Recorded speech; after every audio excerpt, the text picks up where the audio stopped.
아나운서 남현종이었습니다. KBS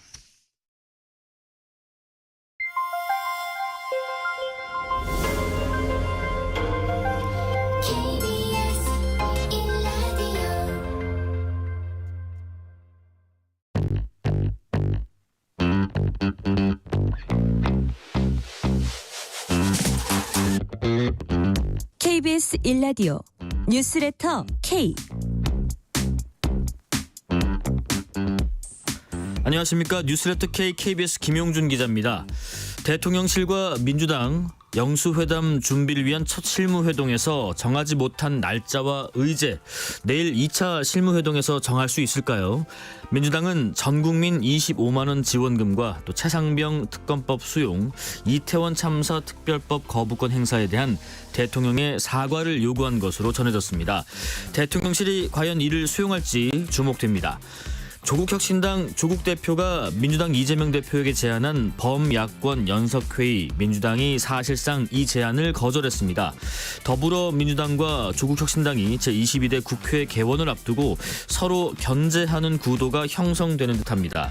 관련해서 조국혁신당 김선민 당선인과 이야기 나눠보겠습니다. 청취율 조사 기간입니다. 02로 시작되는 전화거면요, 뉴스레터 K라고 대답해 주시면 감사하겠습니다. 청취율 조사 기념 이벤트도 준비했습니다. 방송 중에 사연 보내주시면 추첨 통해서 치킨 교환권 보내드리겠습니다. 여러분의 이야기도 많이 들려주십시오. 문자 샵 9730, 짧은 문자 50원, 긴 문자 100원, 어플리케이션 콩으로 보내시면 무료고요. 유튜브 KBS 1라디오 계정 채팅으로도 이야기 나누실 수 있습니다. 뉴스레터 K 지금부터 시작합니다.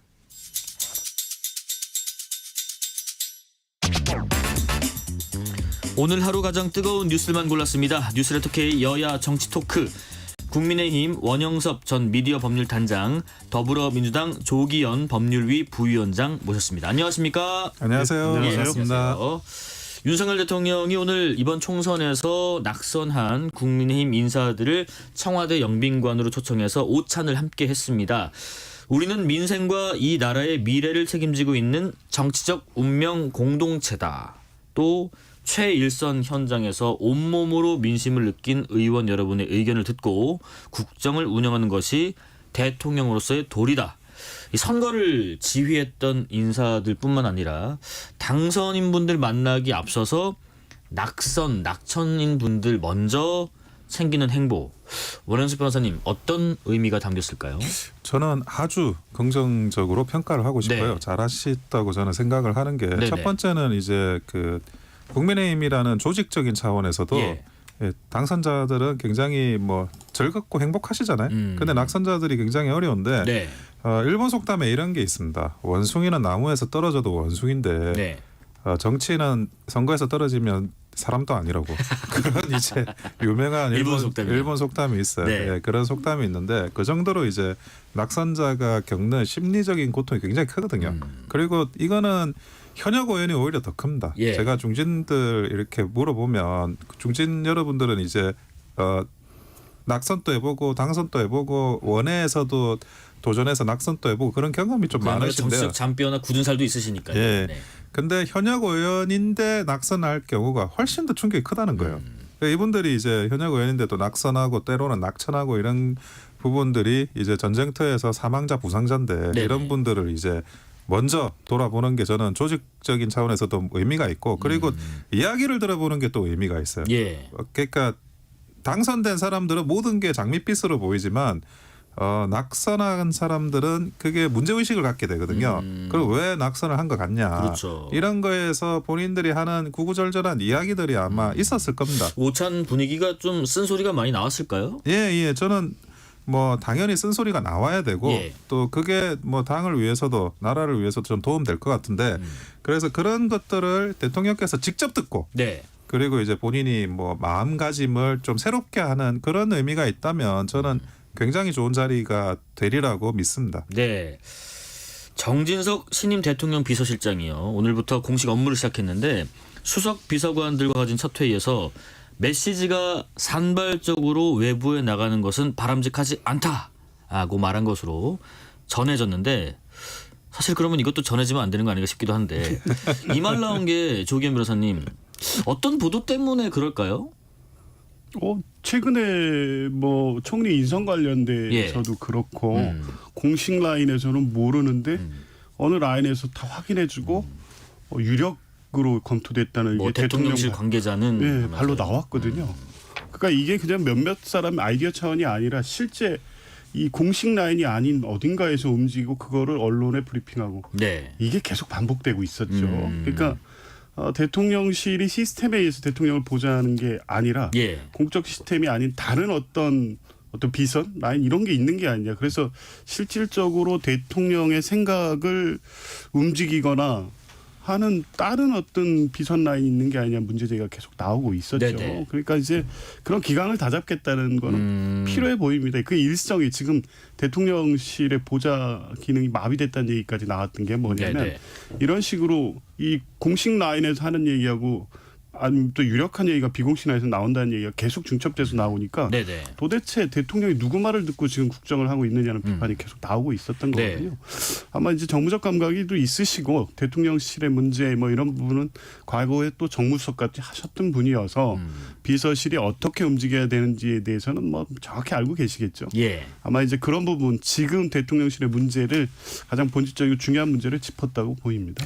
정진석 비서실장에게 또 주어진 중요한 과제 중에는 그런 게 있을 것 같아요. 이번 총선 패배 이후에 좀 어수선할 거잖아요. 대통령실 내부 분위기도 좀 수습을 하는 것도 중요한 과제일 테고 또 집권 3년 차에 이제 접어들었는데 대통령실은 일하는 조직이지 말하는 조직이 아니다라고 오늘 말한 정진석 비서실장이 어떤 식으로 대통령실 분위기 좀 반전을 꾀할지도 궁금합니다.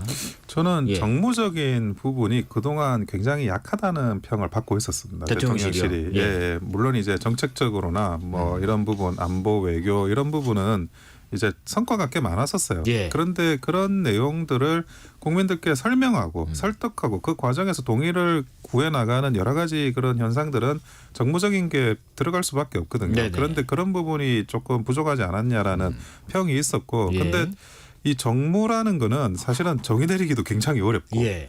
예를 들어 뭐 빵은 나눌 수 있지만 악의는 나눌 수 없어요.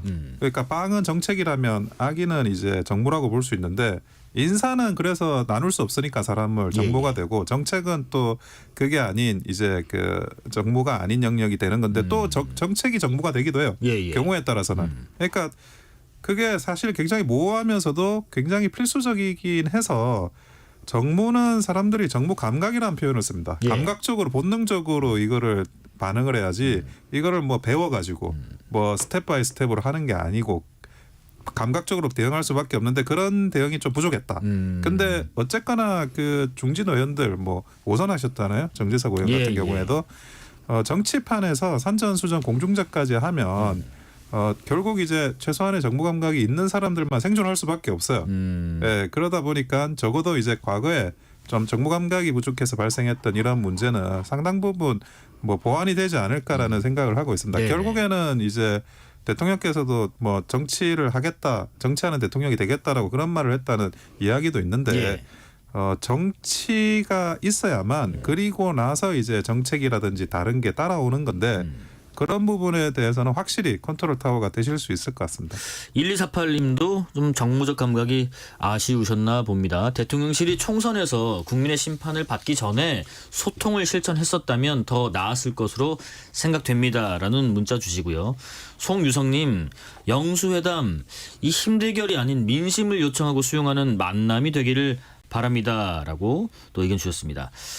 3기 대통령실 뭐 개편 작업이 본격적으로 시작됐다 이런 얘기가 있는데 특히 그 중에서도 법률수석 비서관실 이거 새로 만드는 부분 뭐 검토되고 있다고 하는데 그러니까 이게 뭐 민심 청취 또 반부패 기능을 좀 강화하겠다는 뜻인 걸로는 보이는데요. 야권에서는 또 방패막이다 이런 주장도 있긴 한데 우선은 여기에 대한 평가를 좀 들어볼게요. 이 법률수석 비서관실 신설 검토 관련해서요. 이럴 거면 민정수석실 다시 만들면 될 것 같은데요. 네네. 지금 보면 과거 민정수석실에서 가장 중요한 기능이었던 인사 검증하고 예. 친인척 측근 관리 요것만 쏙 뺀 민정수석실이거든요. 근데 오히려 이 취지를 보면 네. 이 권력기관 등에 대한 사법적 통제를 강하게 하겠다 이런 의도가 읽혀져요. 네. 최근에 총선 직후인데요. 4월 15일 날 대통령께서 총리 주례 회동에서 공직기강 확립을 주문했고 네. 22일부터 공직기강 확립에 대한 이 정부 차원의 제가 들어간다고 그러더라고요. 네네. 그 공직사회를 잡겠다는 거죠. 지금 물론 필요하죠. 지금 집권 2년 차밖에 안 됐는데 총선에서 이렇게 참패를 하면 네네. 공직기관이 이완될 수가 있는데 그것은 뭐 공직자들이 그냥 이 권력의 어떤 상황에 따라서 이 자고우면하고 이런 게 아니라 네. 전반적으로 2년 동안의 국정 운영상에서 발생했던 문제이기 때문에 이렇게 법률 수석실 만들어서 공직기관을 이렇게 강압적으로 잡으려는 모양새 자체가 오히려 이 공직사회를 이렇게 자유롭게 또 뭐 열성적으로 일할 수 있는 분위기를 망치지 않을까 하는 우려가 생깁니다. 이 의도가 분명한 것 같아요. 지금 뭐 벌써 레임덕 갈 수도 있다는 걱정이 사실은 나오고도 있는 거 아닙니까? 네. 제일 먼저 나오는 게 공직사회죠. 그러니까 거기를 어떻게 통제할 것이냐는 가장 손쉬운 방법이 권력기관을 동원하는 겁니다. 그러니까 지금 민정수석실이 사실 긍정적 기능으로 해왔던 부분에서 그거 빼고 실제 권력기관을 통제하기 위한 수단으로 법률수석실을 만드는 게 아니냐. 예. 라는 문제 제기가 안 할 수가 없죠. 지금. 그런 것도 나와요. 이 내용 포함해서 그러면 이름은 뭘로 가는가? 뭐 법률수석 비서관실 아니면 민정수석실을 그대로 쓰나? 아니면 뭐 민심수석실로 하나? 뭐 이런 얘기도 있고요. 그러면 법률비서관실하고 공직기강 비서관실도 옮겨가는 건지 역할적인 측면에서 어떻게 예상하십니까? 지금 뭐 아직 확정이 안 돼 있어가지고 여러 가지 많이 이렇게 이름이 나오고 있어요. 그런데 제가 생각하는 그런 어떤 민정 기능이 약화된 건 분명합니다. 무슨 말이냐? 이게 아까 뭐 인사검증이니 뭐 친인척 관리니 이야기를 하고 민심 동향 파악이니 이런 것들을 이야기했지만 네네. 그거를 전부를 하나를 따져보면 정보 관리예요. 정보 관리. 네, 정보가 관리가 안 되는 거예요. 그 정보가 관리가 안 된 게 몇 번 큰 이제 패착으로 나타난 게 대표적인 게 이제 부산 엑스포죠. 예. 된다고 생각을 했잖아요. 그리고 이번 총선도 마찬가지고 그리고 저는 의료 증원 문제도 마찬가지라고 봐요. 그러니까 정보를 어떻게 관리할 거냐. 정보의 관리라는 건 저는 이제 뭐 정보도 돌아야 돼요. 예. 돈이 돌듯이 돈이 돌아야지 경제가 살아나듯이 저는 정보도 돌아야 된다고 생각하거든요. 그런데 이거를 정보 관리를 제대로 안 하면 정보를 차단만 하려고 하고 이거를 그 공식적인 인증을 붙여서 유통시켜야 된다는 기능은 사라져요. 그러면 이제 정보가 암시장에서 팔고 사는 그런 이제 좀 암시장화되는 경향이 발생하거든요. 그러면 안 되잖아요. 정보가 정확해야 지휘관이 결심도 정확하게 할 텐데. 그렇죠. 예. 근데 그게 정보를 이렇게 그 어떤 KS 마크를 붙여서 돌리는 기능이 필요한데 그래야지 정보가 들어오는 것도 원활하게 들어오고 예. 정보가 나가는 것도 원활하게 들어와서 그 용산이라는 게 어떻습니까? 대통령실이라는 게 정보를 수집하지만 그 민심에 영향을 끼치기도 하잖아요. 네네. 그거를 그 쌍방향적인 그런 컨트롤 차고가 있었어야 됐는데 그게 없는 거예요. 그런데 비서관이 이제 뭐 공직기강 비서관이나 뭐 법률비서관이 있지만 예. 수석이라는 그 어쨌든 정보 관리의 최종 컨트롤 타워가 있어서 이 모든 정보를 정상적으로 돌리는 그런 내용들에 대해서 통일적인 운영이 필요한 거고 거기에 대해서 뭐 저는 그 법률수석이나 민정수석 뭐 명칭이 중요하진 않지만 더 정확한 의미를 굳이 따지자면 민정이 이 정보 관리라는 거에 대해서 더 적확한 단어인 것 같아요. 그래서 저는 뭐 적확한 단어를 쓰는 게 맞지 않나 그런 생각이 들고 좀 이 부분에 대해서는 좀 획기적인 개선이 이루어지기를 바랍니다. 네. 영수회담 아까 어떻게 될지 기대된다고 의견 주셨는데요. 일단은 1차 실무협의 회의에서는 날짜라도 좀 나오지 않을까 했는데 그냥 40분 만에 회동만 하고 좀 끝났고 근데 지금 나중에 나온 얘기 보니까 회담 의제 놓고 뭘 얘기할 거냐 이거 가지고 또 양측이 의견이 좀 분분했다 이런 얘기도 전해졌는데 예를 들면 민당에서는 민생회복 지원금 25만 원 그리고 최상병 특검법 수용 이런 등등을 요구했다는 얘기가 들려요. 내일 이제 2차 실무회동을 하거든요. 뭐 회동 시간이나 장소는 공개하지 않는다라고 원칙을 또 세웠고 근데 내일이면은 벌써 목요일이고 이제 모레면 금요일이고요. 뭐 주말인데 내일 2차 실무회동이 잘 돼야 이번 주 내로 만날 수 있고 안 되면 다음 주 넘어가는 건가? 그렇지도 않으면 혹시 불발되는 건 아닌가? 조기현 변호사님 어떻게 생각하세요? 그 일정상은 이번 주 영수회담 정상은 좀 무리가 있게 무리가 생겼습니다. 있어요? 예, 네. 왜냐하면 내일 해서 어느 정도 의제에 대한 의견 접근이 이루어진다고 해도 네네. 그 다음 날 바로 할 수는 없거든요. 예를 뭐 민생 회복 지원금 25만 원을 테이블에 올리겠다. 네. 그러면 사실은 뭐 대통령실의 입장, 뭐 공개적인 입장은 알고는 있지만 네네. 이 회동에서 어떤 성과를 내려고 하면 의견을 접기시킬 수 있는 사전 검토가 여러 측면에서 돼야 되거든요. 네네. 무조건 관철 아니면 저쪽에서 노해서 아무 성과 없이 만들 거면 이렇게 의제조율을 할 필요도 없겠죠. 최상병 특검법 마찬가지고 예. 이제 그런 일정상을 고려하면 내일 어느 정도 가닥이 잡힌다고 해도 금요일 날 바로 할 수 있을까는 싶습니다. 근데 예. 이제 이번 영수회담의 논의 수준이나 성과를 어느 정도로 양측이 좀 보고할 것이냐에 따라서 달라질 수는 있겠죠. 이번은 뭐 다양한 의견을 의제로 놓고 네. 대통령께서도 경청하는 자체 의미를 두겠다고 하셨으니 그러면 이번엔 뭐 워밍업 차원에서 총선 네. 관련돼서 여러 얘기도 하고 그중에 핵심적인 의제로 민생회복지원금이나 최상병 특검 등을 압축해가지고 한다고 하면 예. 뭐 불가능한 일정은 아니지만 2년 만에 처음 만나는 자리여서 네. 어떤 대화가 오고 갈 것이냐 또 대화가 끝난 다음에 국민들께 보여줄 수 있는 어떤 협치의 성과 이런 게 있을 것이냐도 관심 있게 지켜볼 수밖에 없는 부분이기 때문에요. 네. 뭐 무조건 이번 주 안에 빨리 하는 것보다는 충분한 협의를 통해서 실제 뭐 대통령도 뭔가를 바꾸고 야당과 협치하겠다는 뭐 구체적인 성과를 보여주시고 네네.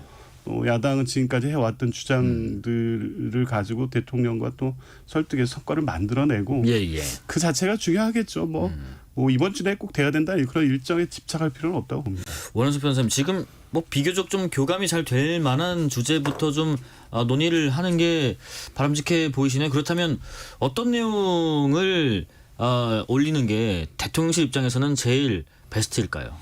이제 그 민주당이든 예. 대통령실이든 서로 이제 그 이 성과를 가져가야 되거든요. 예. 그러니까 성과로 동의될 수 있는 그 크기가 각자가 기대치를 많이 낮춰야 됩니다. 너무 많이 성과를 가져가려고 하면 네네. 그러면 이제 그 결렬될 가능성이 높고 그리고 이제 회담을 했다고 하더라도 사후적으로 악영향을 줄 가능성이 많아요. 네네. 그러니까 민주당도 기대치를 낮추고 그리고 이제 그 대통령실도 기대치를 낮추고 최소한의 안전마진만 확보되면 만나고 그리고 이제 그 최소한의 성과는 있어야 되잖아요. 네네. 국민들께 뭘 그 만났는데 결과물로 뭐 보여줄 건 있어야 되니까 저는 그거는 필요하다고 보는 건데 거기에 대해서 뭐 최소한이라고 한다면 저는 뭐 솔직히 최상병 특검 정도 그 정도는 그 정도는 받고 대통령실도 대통령실에서, 네. 그리고 이제 총리 인준 총리 인준이 사실은 야당의 절대적인 동의가 필요하지 않습니까? 네네. 한덕수 총리로 지금 몇 년째 계속 갈 수는 없는 노릇이고 그런 부분 정도는 최소한의 양 당사자가 안전마진이라고 생각을 하고 예. 플러스 알파가 있으면 좋죠. 네네. 그러니까 서로가 합치될 수 있는 부분들 뭐 그게 개혁 법안이든 민생 법안이든 그런 게 합치될 수 있는 부분은 좋지만 지금 실무회담으로 제일 중요하게 가져가야 될 거는 각자가 이 회담을 하고 나서 국민들께 보여줄 수 있는 최소한의 그런 성과물 안전마진이 뭔지 네. 거기에서 협의가 되면 나머지는 뭐 만나가지고 여러 가지 이야기 뭐 못할 말 뭐가 있겠어 다 이야기할 수 있는 거죠. 네네. 그런 부분에 대해서는 조금 고민을 했으면 좋겠습니다. 최상병 특검법 정도는 대통령실이 받는 게 좋겠다는 원영석 변호사님의 의견이 있었는데요. 이재명 민주당 대표도요. 최상병 특검법을 이번 21대 국회가 끝나기 전인 다음 달 말까지 처리하겠다는 의지를 재차 확인을 했는데 오늘 그 최고위에서의 발언 잠깐 듣고 말씀 이어가 볼게요. 최상병 특검은 반드시 하라. 이게 국민 내 뜻입니다. 21대 국회가 끝나기 전에 특검법 통과를 해서 반드시 진상규명을 시작해야 됩니다. 이것이 바로 이번 총선에서 나타난 국민의 뜻입니다. 대통령실과 여당은 특검법을 수용해서 국민의 명령을 따르기 바랍니다. 일단 뭐 이재명 대표 말씀은 이제 회동 앞둔 상황에서 이 특검법만큼은 윤 대통령이 제2요구권 거부권 행사하지 말아야 한다. 뭐 그런 신호로 봐야겠네요. 그렇죠. 예. 이분은 이미 뭐 국민 여론에서도 분명히 확인되고 있고 네네. 개혁신당을 포함해서 뭐 전체 야당의 입장도 하나로 모아져 있고요. 네. 그리고 이번 총선에 또 결정적인 패배 원인이 됐던 이종섭 대사 문제도 직접적으로 관련 있는 문제 아니겠습니까? 네네. 당연히 받아들이시고 거부권 행사 안 하겠다는 취지의 말씀 주신다면 이제 꽤 큰 성과가 되겠죠. 다만 그게 과연 쉽지는 않을 겁니다. 예. 왜냐하면 이게 단순히 지금 문제가 되고 있는 당시 이종석 국방부 장관이라든가 신범철 차장이라든가 뭐 차관이요. 차관, 네. 법무관리관 뭐 등등의 지금 그런 인사들의 문제가 아니라 네네. 외압의 핵심에는 대통령실이 끼어 있기 때문에 과연 이 수사 범위를 정한다고 하면 당연히 대통령실도 수사 대상이 될 수밖에 없거든요. 네네. 부담이 되시겠죠. 그런데 털고 하는 게 맞습니다. 이 부분에 대해서도 미온적인 태도를 보이고 뭐 국회에서 합의할 문제다라고 해서 책임을 떠넘기시는 정도로 끝나버린다고 하면 네. 뭐 총선 민심을 전혀 수용하지 않겠다는 것으로 읽힐 수밖에 없기 때문에 네네. 뭐 다른 중요한 문제, 민생 문제도 뭐 굉장히 중요하니까 다른 문제도 있습니다만 명확하게 정리를 할 수 있는 최상병 특검법 같은 경우에는 뭐 영수회담이 된다면 그 자리에서 결론을 내주시면 뭐 국민들께서도 그 부분을 인정해 주실 거로 봅니다. 네. 반면에 그 여당에서는요. 법사위 소속 의원들이 좀 맞불을 놨는데 이재명 대표가 이화영 전 경기도 평화부지사의 술자리 회유 이 주장과 관련해서 사법 절차를 방해하고 있다라고 목소리를 높이고 있습니다. 국회 법사위 소속 국민의힘 유상범 의원 발언도 잠시 듣고 말씀 이어가겠습니다. 이재명 대표는 총선 승리를 자신의 면죄부로 사용하기로 작정한 것입니까? 국민들께서는 지금 벌어지고 있는 이들의 사법 시스템 농락 시도를 똑똑히 지켜보고 계시다는 것을 잊지 마십시오. 그 어떠한 법치에 대한 도전도 또 죄를 지은 자가 법망을 빠져나가려는 그 어떠한 시도도 국민께서는 용납하지 않을 것입니다. 예, 이 대표 측근인 이화영 전 부지사의 최근 재판 발언이 발단이 됐는데, 그러니까 수원지검 안에서 뭐 연어 안주 같은 거를 먹고 소주를 마시면서 검찰로부터 진술 조작 회유를 받았다 이게 주장인데, 검찰은 뭐 이런 자료 공개도 하고요, 또 총장까지 나서서 사실 무근이다 이렇게 반박을 했죠. 저는 뭐 상식적으로 있을 예. 수 없는 일인 것 같고요. 그게 뭐 검찰청 내에서 검사들이 술을 마신다는 것 자체가 저는 들어본 적이 없는 이야기인데다가 네네. 그것도 굉장히 좀 문제가 있는 이화영 부지사, 전 부지사 이런 분하고 술을 마신다는 게 나중에 되면 어떤 이게 그 파동으로 일어날지 모를 일을 했을 거라고 생각하진 않아요. 그리고 네네. 검찰 측에서 이제 내용을 이렇게 이야기를 나중에 하는 거 보면 이화영 전 부지사 측에서 이야기하는 거하고 모순점은 계속 발생을 하면서 예. 이화영 전 부지사 측의 주장이 얼마나 그게 신빙성이 계속 유지될지 모르겠어요. 다만 제가 이제 그럼 이화영 전 부지사 이런 말을 왜 하냐. 총선에서 이겼잖아요. 예. 이재명 대표의 민주당이 압승을 했기 때문에 뭔가 분위기가 바뀌었다고 생각하지 않나 싶어요. 그러면 이제 그 전에 사실은 이화영 전 부지사가 그 재판 과정에서 진술을 번복할 것처럼 보였던 몇 번의 액션이 있었는데 네. 그런데 그게 아니라 내가 뭐 그 이화영 그 전 부지사 입장에서는 이재명 대표가 앞으로 뭐 대통령 될 수도 있고 지금 분위기 좋고 이게 이제 여러 가지로 본인의 재판하고도 뭐 어떤 흐름을 탈 수 있는 거라고 생각하지 않았었나 싶어요. 그래서 네네. 좀 무리한 액션을 하지 않았나 추측하는 거예요. 하지만 이 부분에 대해서 어쨌든 본인이 뭐 한마디 뱉어놓은 일이 사실 굉장히 파장이 큰 이야기이기 때문에 사실관계는 정확히 밝혀져야 된다고 생각하고 있습니다. 네. 자, 그리고 지금 쟁점 여러 가지 법안들을 두고 과연 5월 임시국회가 열릴 것인가. 일단은 총선 끝나면 차기 국회가 개원하기 전에 막바지 그 본회의 임시 국회도 열고 관행이었는데 이번엔 좀 상황이 녹록지 않은 것 같기도 해요. 여러 가지 쟁점 법안들을 이번 회기 내에 처리해야 된다 이런 야권의 요구가 있지만은 어제 그 원내대표 여야에서 만났는데도 성과는 없었습니다. 29일에 한 번 더 논의가 예정돼 있다고는 하는데 조규현 변호사님 어떻게 전망하세요?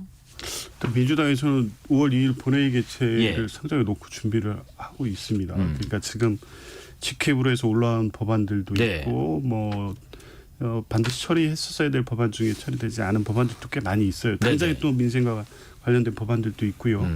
굳이 미룰 이유가 있겠습니까? 물론 여당에서 반대하는 법안들이 꽤 있죠. 민주화 유공자법도 그렇고 뭐 양국법, 가맹사업법도 가맹사업법도 그렇고요. 그렇고.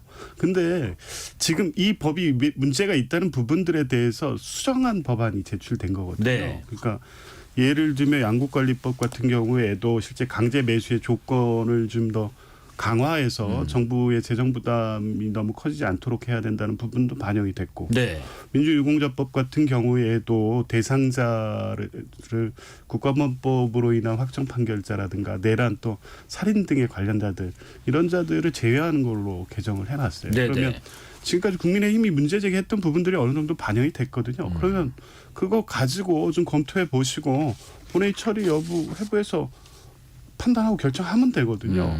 지금까지 태도를 전혀 안 바꾸고 이게 무슨 운동권 우대법이니 이런 정치적 딱지 붙여서 그럴 일이 아니라 네.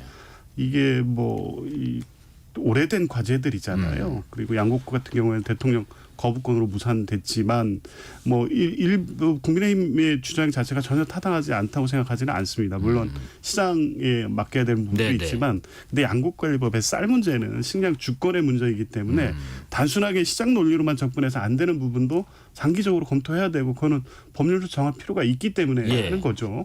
이런 부분을 좀 터놓고 다 얘기를 해보면 합의점이 있을 수도 있는데 무조건 안 된다는 식으로 해서 본회의 일정 합의도 못한다. 뭐 좀 마지막 이 질문 드려볼게요. 이런 의견도 있어요. 그런데 만약에 직회부된 이런 법안들이 본회의를 통과한다고 해도 대통령이 제의를 요구할 수도 있거든요. 혹시 그 부분을 염두에 두고 거부권 행사를 좀 기다리는 건가? 이런 의견도 있는데 예를 들면 정치 쟁점화를 통해서 뭐 추구하는 바가 따로 있을까 싶기도 합니다. 그거는 뭐 두 가지 관점으로 저는 예. 생각하는데요. 거부권을 기다리는 것도 있고요. 첫째는 거부권을 기다리면 또 불통 이미지 그거를 이제 또 그 대통령실이나 여권에 더 씌우는 거예요. 네네. 저는 뭐 이 지금 현재 나와 있는 이런 직회부된 법안들이 다 독소 조항이 해결되지 않았다고 봐요. 그러니까 예를 들어 뭐 그 유공자법 같은 경우에도 그 보상법이 있어요. 보상법 말고 가족까지 유공자로 인정하자라고 하는 건데 이거는 특권 계급을 창출하는 거나 다름이 없고 수정된 게 올라왔더라도 독소 조항은 있다. 메인이 되는 그런 또 독소 조항이 저는 사라지지 않았다고 보는데 예. 그런데 거부권을 그렇게 어찌 보면 촉발하려고 하는 부분도 있지만 두 번째는 이제 그 영수회담을 앞두고 있잖아요. 네네.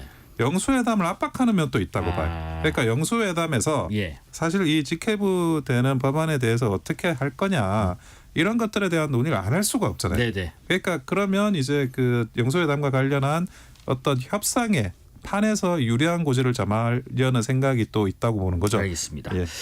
자, 여기까지 말씀드리겠습니다. 지금까지 원영섭 전 국민의힘 미디어 법률단장, 조기현 더불어민주당 법률위원회 부위원장이었습니다. 고맙습니다. 맞습니다. 실시간 교통정보 알아보겠습니다. 교통정보센터 김민희 리포터 나와주세요. 네, 퇴근 교통량이 늘면서 사고도 잇따르고 있습니다. 경부고속도로 서울 방면으로 칠곡 휴게소 부근에서는 사고가 났는데요. 1차로와 4차로를 막고 처리 작업을 하고 있어서 부근으로 차량들 서행합니다. 이후로는 북천안 부근과 오산 일대, 다시 기흥에서 수원 사이로 정체고요. 더 가서는 죽전 휴게소에서 서울요금소 사이와 판교분기점 일대, 또 양재부터 반포 사이로 속도 줄여 지납니다. 제2경인고속도로 성남 쪽으로 남동 부근에서도 사고가 나면서 1, 2차로를 막고 처리 작업을 하고 있는데요. 하객분기점부터 정체입니다. 평택 시흥고속도로 평택 쪽으로 서평택 분기점 부근 2차로와 갓길에서도 사고를 처리하고 있습니다. 서울시내 올림픽대로 하남 쪽으로는 동호대교 부근 사고는 처리 작업이 조금 전에 마무리됐지만 한남대교부터 정체 남아있고요. 이후로도 잠실대교까지 정체 이어지고 있는데 이 잠실대교를 앞두고도 사고가 나면서 1차로가 막혀 있습니다. KBS 교통정보센터였습니다. 퇴근길 당신과 함께 읽는 세상 이야기 KBS 1라디오 뉴스레터 K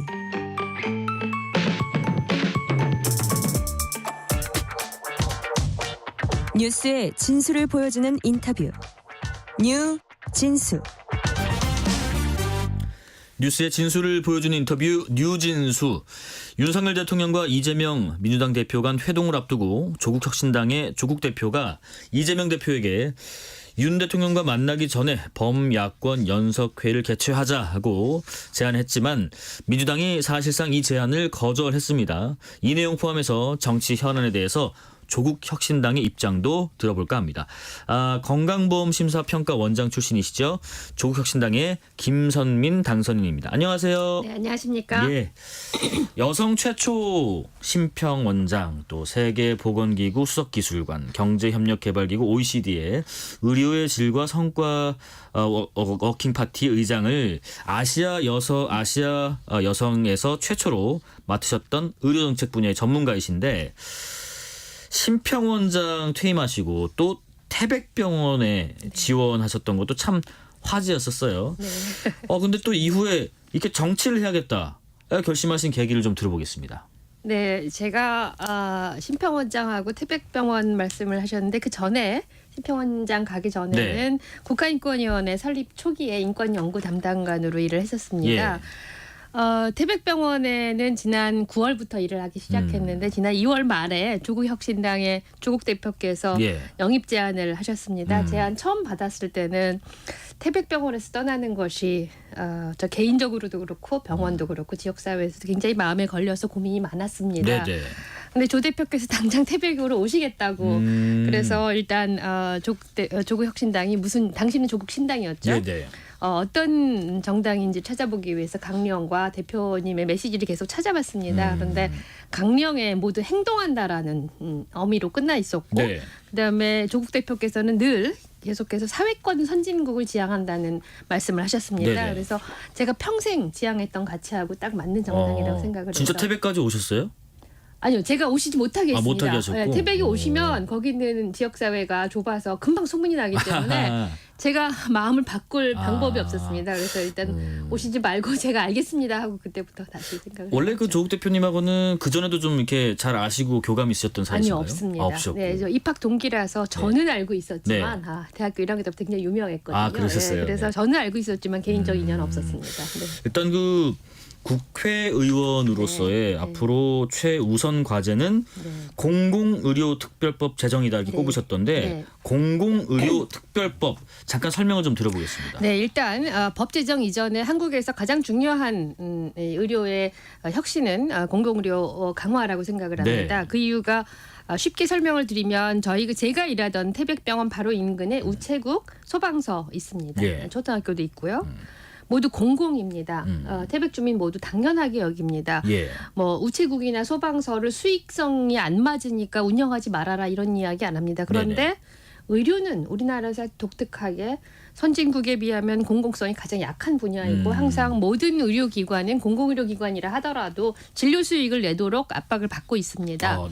하지만 한국에서 아무리 병원이 많더라도 공공의료기관 혹은 공공병원 설립이 굉장히 중요한데 첫 번째는 취약계층, 그러니까 경제적으로 어렵거나 너무 멀리 사는 분들에게는 공공의료기관이 가장 쉽게 갈 수 있는 그런 의료기관입니다. 두 번째는 요즘 의대 증원 문제하고도 상관이 있는데요. 시장에 맡겨서는 도저히 수요 공급이 원활하게 일어나지 못하는 분야가 아주 의료가 대표적인 특성입니다. 뭐 여러 가지 경제학적인 이유가 있지만 이런 시장 실패가 일어나는 영역은 어느 나라를 막론하고 첨단 자본주의 국가에서도 공공의료를 강화하는 것으로 해결을 합니다. 대표적으로 굉장히 고난이도고 그다음에 투자나 이런 것들의 장벽이 높아서 그러고 응급 시술을 많이 해야 하는 분야들 흔히들 심장, 흉부외과, 그다음에 신경외과 이런 거는 이렇게 전문 인력을 양성하기도 어렵고 시설 장비를 갖추기도 어렵습니다. 이거를 그냥 시장에 맡겨두면 수가를 어느 수준에 하더라도 적정한 규모의 의료 공급이 일어나지 않습니다. 이런 부분은 반드시 공공의료가 강화되어야 합니다. 요즘 특히 소아과 오픈런 때문에 많은 국민들이 고생을 하는데 대표적인 이유가 이 소아과 분야는 아이가 점점 줄고 있기 때문에 그리고 수가 체계상 여러 가지 복잡한 문제이긴 하지만 그 의사들이 쉽게 가려고 하지 않는 그런 대표적인 과가 됐습니다. 이런 거에도 뭐 병원도 강화되어야 되고 그다음에 이 제공 영역에 있을 공공성도 강화되어야 하는 대표적인 영역입니다. 그리고 아까 저 앵커님께서 제가 태백에 가서 의외라고 하셨는데 태백에는 굉장히 큰 규모의 지역사회에 비해서 큰 규모의 근로복지공단병원이 100년 가까운 역사를 갖고 있습니다. 그렇죠. 예, 그래서 그 병원에는 굉장히 훌륭한 그 의료 인력들이 근무를 할 수가 있습니다. 인근 다른 지역에는 그렇지 않습니다. 네. 공공의료기관이 얼마나 중요한지를 보여주는 그런 사례죠. 네네. 그런데 우리나라에서 공공의료 어떻게 강화할 것인가, ఈ 과정에서 모두가 입법 과정이 필요하다라는 그런 의견을 같이 하고 있습니다. 네. 네. 의대 정원 증원 네. 관련해서요. 일단 의대 정원을 늘리는 데는 찬성하시는 걸로 알고 있는데 네, 의대 뭐 증원 방법적인 해야 측면에서는 좀 됩니다. 네. 이견이 있으시겠죠. 네. 일단 지금 보건 정책 관련된 네. 또 전문가로서 네. 최근에 이 의대 증원을 둘러싼 논란은 어떤 방식으로 좀 풀어가는 게 맞겠다 싶으세요? 네. 우선 저는 전제 예. 조건으로 의대 증원이 반드시 필요하고 네. 그다음에 이런 문제로 의료인들이 진료 현장을 이렇게 집단적으로 떠나서는 안 된다라는 것이 저희 삶의 철학이기도 했습니다. 예.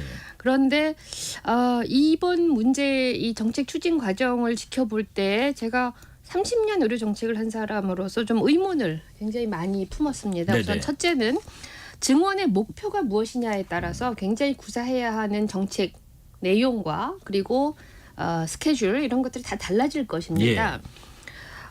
의대 증원을 하고자 하는 거는 지금 아까 말씀드린 것처럼 일부 지역 네네. 그리고 굉장히 필요한데 그런 시장 실패 등의 이유로 해서 의사들이 가서 일하려 하지 않는 분야의 의사 인력을 배치하기 위한 그렇죠. 그것이 이제 의대 증원의 가장 큰 목표일 네네. 것입니다.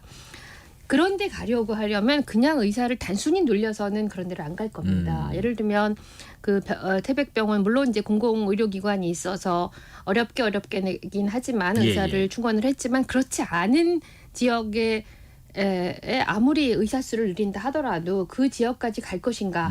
그러면은 낙수 효과를 기대한다고 그러는데 그 낙수 효과 흘러 넘칠 때까지 기다리면 여러 가지 그런 어려운 점이 있죠. 네네. 그래서 항상 그 의료 전문가들이 이야기하는 것은 의대 증원을 하더라도 지역 의사제나 그러니까 지역 인재를 키워서 그 지역에 일하는 것을 전제로 해서 의대 입학을 시켜야지 그 인력들이 네. 그 지역에 남는다는 건 여러 나라에서 사례로 나왔습니다. 그럼 그렇죠. 두 번째는 그 의대를 증원을 하더라도 그 기존에 있는 사립병원보다는 공공의료 영역에서 공공의대 같은 그런 방식으로 늘려야지 그 예. 효과적으로 그 인력들이 배치가 될 것입니다. 그리고 그렇게 해야지 기존의 의사들의 어떤 경쟁이 과열한 그 분야하고 치열한 경쟁이 일어나지 않으면서 의사들도 안심시킬 수 있는 네. 그런 것인데 그런 문제에 대해서는 제가 처음부터 계속해서 이쪽 분야가 전문이었으니까 계속 이제 정책을 봤습니다. 그런데 네네.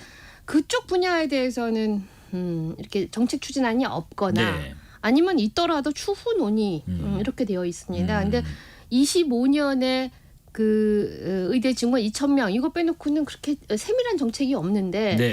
그것은 일반적으로 정책 이 정도의 규모의 정책 추진을 했을 때는 굉장히 들어가 있어야 되는데 그것이 없다라는 것. 네. 두 번째는 이제 추진 과정입니다. 모든 정책이라는 것이 목표를 수립하고 내용을 정하고 나서도 끊임없이 대화하고 협의를 해야지 되죠. 네네네. 그리고 이제 계속 정책을 이제 협의를 해야지 이 정책의 수용 가능성을 높여줍니다. 지난 2월 초에 증원안이 발표됐죠. 네네. 그다음에 정부가 계속해서 그 이후에 취했던 자세는 그런 협의나 혹은 조정의 과정은 저는 보지 못했습니다. 예, 그래서 정책의 주요 당사자가 이제 의료인들인데 이분들을 범죄 집단 취급을 해 가지고는 이게 뭐랄까 의사들이 지금 나갔다가도 진료 예. 현장을 떠나갔다가도 다시 돌아오고 싶을 텐데 범죄 집단으로 이렇게 내몰면 젊은 의사들이 특히 진료 현장으로 돌아올 이 다리를 이렇게 끊어버린 것 같은 마음이 네네. 들어서 굉장히 안타깝습니다. 그래서 참 그게 어렵고 세 번째 가장 중요한 네. 문제인데요. 역대로 이런 정도의 문제를 해결을 하려면 반드시 국민하고 환자가 논의의 중요한 축으로 자리 잡아야 합니다. 네네. 그리고 지금 의대 증원이 추진되면서 국민들이 굉장히 높은 지지를 보냈습니다. 네. 당시에 2월 초에 대통령의 국정 운영 지지율이 굉장히 높아졌고 국민들은 이 문제에 대해서 굉장히 지지를 보냈습니다. 예, 그런데 조금만 요약해 주실까요? 네, 예. 네네. 그런데 끝까지 어저께 이렇게 제시한 의료개혁 특별위원회 위원장 내정자도 제약 바이오 협회 회장이었습니다. 네네. 이 말이 무엇인지는 제가 말씀 안 드려도 잘 아실 거라고 생각합니다. 네. 일단 뭐 방법적으로 네. 목표를 정해두고 순서가 뒤바뀌거나 네. 논의를 테이블을 먼저 거쳐놓고 목표를 네. 정해도 되거나 아니면 병행해서 이 목표 하나를 위해서 어떻게 함께 움직일 것인가 제반 사항도 같이 네. 고려가 됐어야 하는 좀 아쉬움이 있다는 네. 말씀이신 것 같고요. 네. 조국혁신당 내에서 또 여성위원장도 네. 맡으셨는데 지금 네. 윤석열 대통령의 여성가족부 폐지 공약 얘기를 잠깐 해보면 네. 어쨌든 폐지를 하려면 국회 정부조직법 개편안 처리가 필수인데 이번 총선을 통해서 국회 의석수 과반인 야권은 지금 폐지를 반대하고 있거든요. 네. 그러다 보니까 이제 폐지의 동력을 잃은 상태가 아닌가 싶기도 하고 네. 그러면 3년 동안 여가부 장관 자리를 공석으로 둬야 하는가 의견을 주시겠어요? 네. 이제 저는 여성가족부 폐지는 불가능한 일이라고 생각을 불가능이다. 하고요. 네. 네. 그리고 오다 보니까 KBS 본관 정문 앞에도 성평등센터라는 간판이 반갑게 보이더라고요. 네네. 지금 윤 대통령은 이제 취임 전부터 계속 구조적인 성평등이 이루어져서 이제 여성가족부를 폐지해야 한다고 주장을 했지만 두 가지 측면에서 사실과 다릅니다.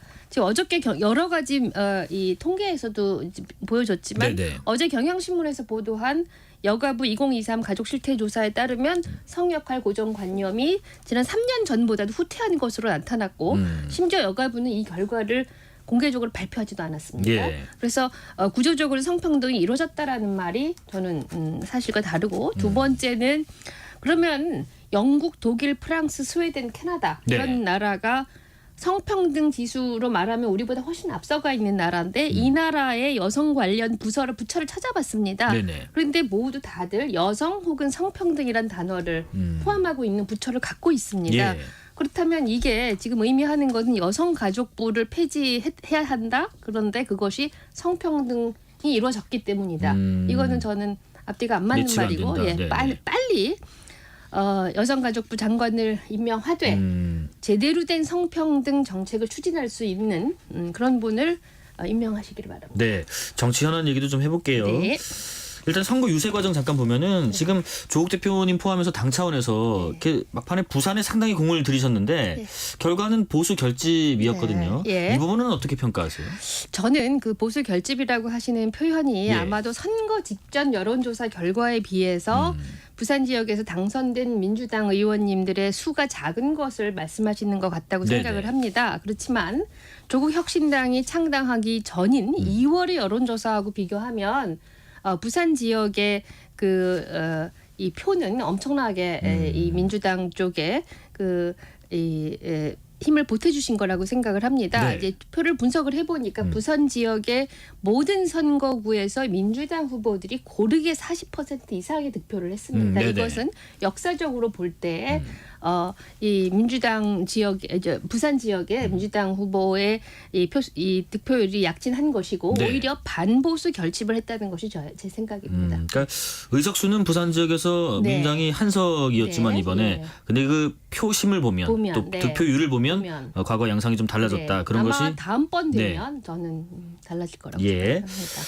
조국혁신당 소속 국회의원 네. 당선인 분들이 그런 결의를 하셨죠. 국회 회기 중에 골프를 치지 않고 네. 공항 의전실을 이용하지 네. 않고 또 뭐 코인을 구입하지 않고 네. 그래서 이른바 뭐 조국 10계명이라고도 네. 불리던데 네. 근데 곧 그런 지적도 있습니다. 이런 것이 특권을 내려놓는 거라기보다는 네. 본질적으로 뭐 불체포 특권 네. 포기랄지 네. 아니면 뭐 일을 하지 못하게 되면 세비를 받지 않는다든지 네. 좀 본질적인 특권 포기를 해야 하는 거 아닌가 하는 네. 지적도 있거든요. 네. 어떤 의견이세요?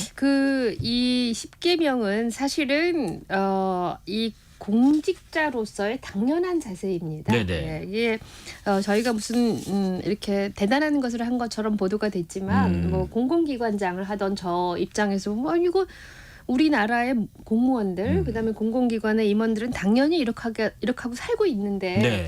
뭐 당연한 거를 당연하게 이야기했다고 생각을 합니다. 그런데 불체포 특권은 저희가 거기에 넣지를 않았습니다. 네. 그것은 저희가 가볍게 결정할 그런 문제가 아니라 그거는 입법 혹은 또 당론으로 정해야 되는 것이고 예. 그리고 이제 우려하신 것 중에서 당내 당선인 가운데 재판 받고 있는 분들 좀 계시죠? 계시다고 예. 말씀을 하셨는데 불체포 특권이라는 것은 재판받고 있는 분하고는 사실 관련이 없지요. 체포라는 거는 수사 단계에서 결정하는 것이지요. 네. 근데 이미 수사가 끝났고 그래서 법원에 그 재판을 받고 있는데 법원에서는 체포를 새로 할 일이 없거든요. 그리고 법원 판결은 국회 동의를 필요로 하지 않습니다. 예. 그래서 사법 절차를 이해하신다면 이 불체포 특권하고 저희 당선인들하고는 관련이 없다라는 거를 잘 아실 겁니다. 네. 다만 최근 이화영 부지사에 대한 술판 회유 관련해 가지고 연일 보도가 되고 있습니다. 네. 이 사안을 보신다면 현재 야당 의원들에 대한 수사가 과연 공정한지 편파적인 것인지는 국민들께서 쉽게 아시리라고 믿습니다. 조국 대표님께서요. 네. 윤석열 대통령과 만나기 전에 범야권 연석회의를 만들어서 주도해달라. 이재명 대표에게 좀 네. 공개 제안을 했는데 네. 민주당 측에서는 사실상 거절한 것 같아요. 박성준 대변인이요. 오늘 기자들에게 대통령이 야당 목소리를 듣고자 하면 조국혁신당, 개혁신당 같은 야당 네. 대표와 만나는 시간을 가지면 되는 거 아닌가. 이틀 만에 사실상 거절된 이 민주당의 첫 공식 답변에 대해서는 어떤 의견이세요? 그게 제가 아직 공식성이 얼마나 있는지는 제가 잘 판단하기가 어렵습니다. 네. 기사에는 그 회의 후에 기자님들과 만나서 그렇게 말씀을 하셨다고 들었는데 네네. 그게 실질적으로 당에서 결정하신 건지 그리고 이재명 대표께서 하신 건지는 아직 잘 모르겠습니다. 그런데 저희가 제안을 한 것은 네. 이재명 대표님의 힘을 실어드리기 위한 것입니다. 예, 이게 특히 그러면 야권을 모두 대표를 하시게 되면 의석수로 보더라도 앞으로 앞으로 22대에 가서도 네네. 175석에서 192석으로 늘어나는 것이고 게다가 당이 한개에서 6개의 당으로 된다면 이거는 어마어마한 힘이기 때문에 아마 이 대표님께서 굉장히 고민을 많이 하실 것 같고요. 그다음에 네네. 얼마 전에 그 최수근 해병 특검 관련한 기자회견을 야당의 6분이 함께 하셨습니다. 예. 그 이후에 엄청나게 사건 관련해서 특정 보도가 이어지고 있고 많은 분들이 용기를 내고 계십니다. 네. 이거는 이 총선에서 나타난 민심 그리고 야권 연대라고 할 수는 없지만 야권 모두의 힘이 합쳐진 것하고 무관하지 않을 것 같습니다. 네네네. 그래서 아마 대표님께서 계속 고민하실 거라고 저는 믿습니다. 그 조국으로 이재명을 제압한다라고 해서 뭐 2조 제의라는 말이 요새 돌던데 네. 이게 지금 이재이라는 사자성을 네. 빗대서 민주당 이재명 대표 또 조국혁신당의 조국 대표 간에 약간 미묘한 어떤 경쟁 관계랄까요? 이런 걸 좀 보여주는 표현 같은데 어쨌든 지금 이번 총선에서 12석 비례의석을 확보를 하면서 원내 3당으로 입성을 하게 됐지만 여기를 바라보는 진짜 민주당 속내가 좀 복잡한 것 같은데 네. 그런 의미에 있어서 민주당과의 조국혁신당 관계 설정, 조국혁신당의 고민 지점이 혹시 있을까 궁금합니다. 사실 저는 그 말씀 사실 처음 들었어요. 네. 그 단어를. 네. 그런데 어떤 의미인지는 알겠는데요. 그 속내가 복잡하신 게 민주당이나 조국혁신당은 아닌 것 같고 네. 아마도 여권에서 속내가 복잡하실 것 같습니다. 예, 그러니까 지난번 선거에서도 예. 조국혁신당의 등장으로 해서 그 국민들의 투표 효능감도 올렸고 그 민주당의 지역구 후보들이 아주 약진한 결과를 네. 나타냈기 때문에 굉장히 국민의힘에서 우려를 많이 하셨을 것 같고 처음부터 시도가 많이 있었습니다. 이 대표님과 조국 대표님을 갈라놓고 싶어하는 의도를 많이 느꼈지만 네네. 선거 기간 내내 두 분은 한 번도 그런 거에서 한치의 흔들림 없이 협력을 하셨습니다. 네. 그래서 저는 저도 복잡하지 않고 이 대표님도 복잡하지 않을 거라고 믿고 예. 좀 아마 국민의힘 쪽에서 걱정을 많이 하시는 거 아닌가 하는 생각을 드립니다. 그리고 어저께 예. 저희는 이제 호남 지역에 이제 이 감사 인사를 드리러 갔습니다. 그런데 그 호남 지역 주민들께서 계속 강조하신 게 조국혁신당은 민주당과 협력해야 한다. 그런 저희는, 말씀하세요? 네, 그 민심을 잘. 네네. 조국혁신당이요. 네. 22대 국회에서 교섭단체 구성하려면 네. 한 8석은 필요해요. 20석 네. 요건을 네. 갖추거나 아니면은 20석이라는 그 요건을 완화해야 하는데 네. 민주당에서도 또 조국혁신당에서도 네. 의원 꺼주기식은 좀 바람직하지 않다는 의견이 있는 것 같은데 예. 그러면 현재로서는 원내 교섭단체 구성이 좀 어렵잖아요. 네. 결과적으로는 조국혁신당이 이렇게 추진하는 여러 개혁 법안들 추진에 어려움이 있지 않을까 싶기도 합니다. 네, 그 원내 교섭단체가 되면 의정 활동이 훨씬 더 원활해진다라는 것은 저희도 잘 알고 있습니다. 네네. 그렇지만 설사 20석 요건이 되어서 원내 교섭단체를 구성하더라도 네네. 개혁법안 추진하는데 어려운 거는 마찬가지일 겁니다. 예, 그래서 이렇게 법안을 발의를 하는 것, 그 다음에 통과시키는 게 목표죠. 예, 통과시키기까지 하려면 민주당의 도움 없이는 지금 통과가 어렵습니다. 네. 그것은 원내 교섭단체만 구성한다고 해서 가능한 것이 아니고요. 그리고 내용상으로 민주당에서 추진하는 그런 법안과 우리 당에서 추진하는 법안들이 굉장히 많은 곳에서 지향점이 같습니다. 예. 뭐 그 가운데에서 조국혁신당이 좀 더 이 다수 정당이 아니고 거대 정당이 아니다 보니까 쉽게 목소리를 낼 수 있는, 앞서서 목소리를 낼 수 있는 부분들이 있을 겁니다. 네. 그런 면에서 저희는 예인을 할 그런 예정이지만 네. 원내 교섭단체 구성을 하는 것이 저희의 목표이긴 하나 그것에 관해서 저희 의원들도 저희 조국 대표님도 서두르지 않을 생각이고 정도를 갈 예정입니다. 예. 네. 시간 관계상 좀 마무리를 해야 될 것 네. 같네요. 앞으로 또 22대 국회에서 보건정책 전문가로서 네. 또 초선 의원으로서 활약 좀 기대해 보겠습니다. 네. 여기까지 말씀 듣겠습니다. 지금까지 김선민 조국혁신당 당선인이었습니다. 고맙습니다. 네, 감사합니다. 6시에 2부 이어가겠습니다.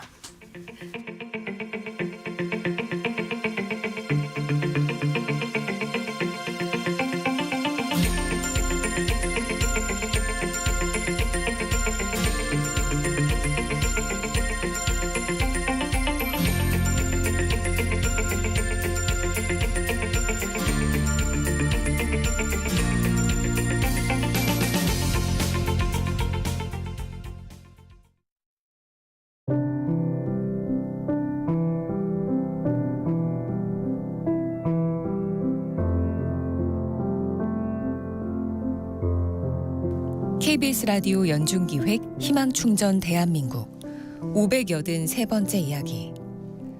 안녕하세요. 아나운서 유지원입니다. 4살 서원이의 부모님은 모두 청각장애인입니다. 힘들게 얻은 아이지만 사랑스러운 옹알이도 듣지 못했고 서원이란 이름도 불러주지 못한 아빠와 엄마. 가정에서 받는 언어 자극이 부족한 탓에 서원이의 언어 능력은 겨우 20개월 정도인데요. 하루라도 빨리 언어 치료가 필요하지만 경제적으로도 힘겨운 서원이네. 몇 년 전 산업재해로 근로 능력을 잃은 아빠와 장애인 센터에서 일하며 홀로 생계를 책임지고 있는 엄마. 언어 치료 대신 아빠 엄마가 해줄 수 있는 건 눈빛으로 마음을 전달하는 것뿐인데요. 서원이를 볼 때마다 가슴이 아픈 엄마는 오늘도 미안함과 안쓰러움에 몰래 눈물을 닦습니다. 서원이가 아름다운 말들로 가족들과 소통할 수 있도록 여러분의 사랑과 격려를 보내주세요. 여러분의 따뜻한 손길이 희망의 빛이 됩니다. ARS 060-700-1580 060-700-1580 한 통화 3,000원으로 희망을 선물해 주세요. KBS 라디오 연중기획 희망충전 대한민국은 초록우산 어린이재단, 인탑스 주식회사, 그리고 청취자 여러분과 함께합니다. ARS 060-700-1580 한 통화 3,000원입니다.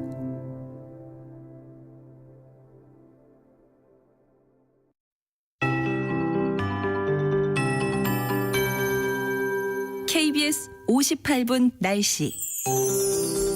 오늘 흐린 날씨 속에서 낮까지 비 온 지역도 상당수 있었고요. 영동과 경북은 저녁까지 이따금씩 비가 조금 더 뿌려지겠습니다. 오늘 전반적으로 바람도 강했습니다. 이런 날씨 탓에 낮 기온 상승이 저지되면서 20도를 밑돈 곳이 많았습니다. 그러나 내일은 구름이 걷히면서 날씨가 맑아지겠고 낮 기온이 큰 폭으로 오르겠습니다. 이제 좀 더워지기 시작하겠습니다. 오늘 서울의 낮 기온 16.5도로 평년보다 2.6도가 낮았습니다. 다른 지역도 대부분 평년 평년 기온을 크게 밑돌았는데요. 내일은 서울이 23도까지 뛰어오르겠고요. 대전, 전주 24, 강릉 27도 등 18도에서 27도 분포가 되겠습니다. 일부 영남 지역은 25도 넘겠고요. 아침 기온 서울 11도 등 6도에서 13도로 일교차가 상당히 크게 벌어지겠습니다. 오늘 밤부터 내일 아침 사이에 서해안과 중부 내륙, 경북 내륙으로 안개가 짙겠습니다. 그리고 대부분 해상의 파도가 이제 높게 일다가 이제는 동해 중부 먼바다의 물결만 2에서 4m로 높겠고요. 서해와 남해 제주에 바다 안개가 짙어서 이 점을 주의하셔야겠습니다. 내일까지 강원도 해안과 경상권 해안 또 경상권 일부 지역을 빼놓고는 이 너울성 파도가 높을 걸로 보여집니다. 어제부터 발생한 황사가 내일과 모레 동쪽에 영향을 주면서 동쪽 미세먼지 농도 내일 높습니다. 지금 서울의 기온은 16.1도입니다. 강혜정입니다.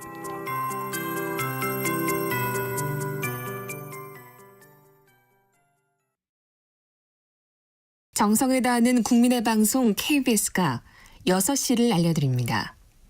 AM 711kHz, FM 97.3MHz, KBS 1라디오입니다. HLKA.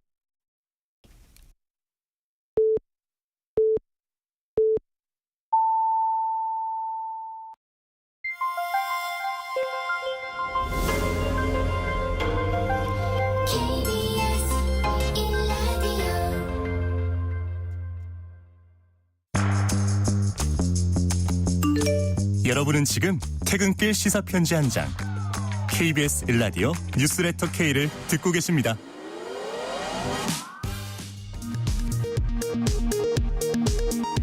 이 시각 라디오 정보센터 뉴스입니다. 윤석열 대통령과 이재명 더불어민주당 대표의 회담 준비를 위한 실무 협상이 난항을 겪고 있습니다. 양측 실무진은 내일 다시 만나 의제와 날짜 등을 조율하기로 했습니다. 의대 교수들의 집단 사직이 하루 앞으로 다가온 가운데 주요 대학 병원들이 주 1회 휴진할 예정이라고 밝혔습니다. 정부는 의대 증원 원점 재검토는 정부가 택할 수 있는 대안이 아니라고 밝혔습니다. 고금리 등 경기 침체 장기화에 중동 사태까지 더해지면서 기업들의 체감 경기가 다시 악화됐다고 한국경제인협회가 분석했습니다. 올해 2월부터 상승세를 탔던 기업들의 경기 전망은 다시 하락세로 전환됐습니다. 오늘 오전 뉴질랜드에서 발사돼 우주 궤도에 진입한 국산 초소형 지구 관측 군주위성 1호기가 정상 작동하는 것으로 확인됐습니다. 서울시가 예산 5천억 원을 투입해 한강 무리 공간에 호텔과 사무공간을 조성하기로 했습니다. 서울시는 이 같은 내용을 담은 한강 수상 활성화 종합계획을 발표했습니다. 지금까지 라디오 정보센터 뉴스 편유희였습니다.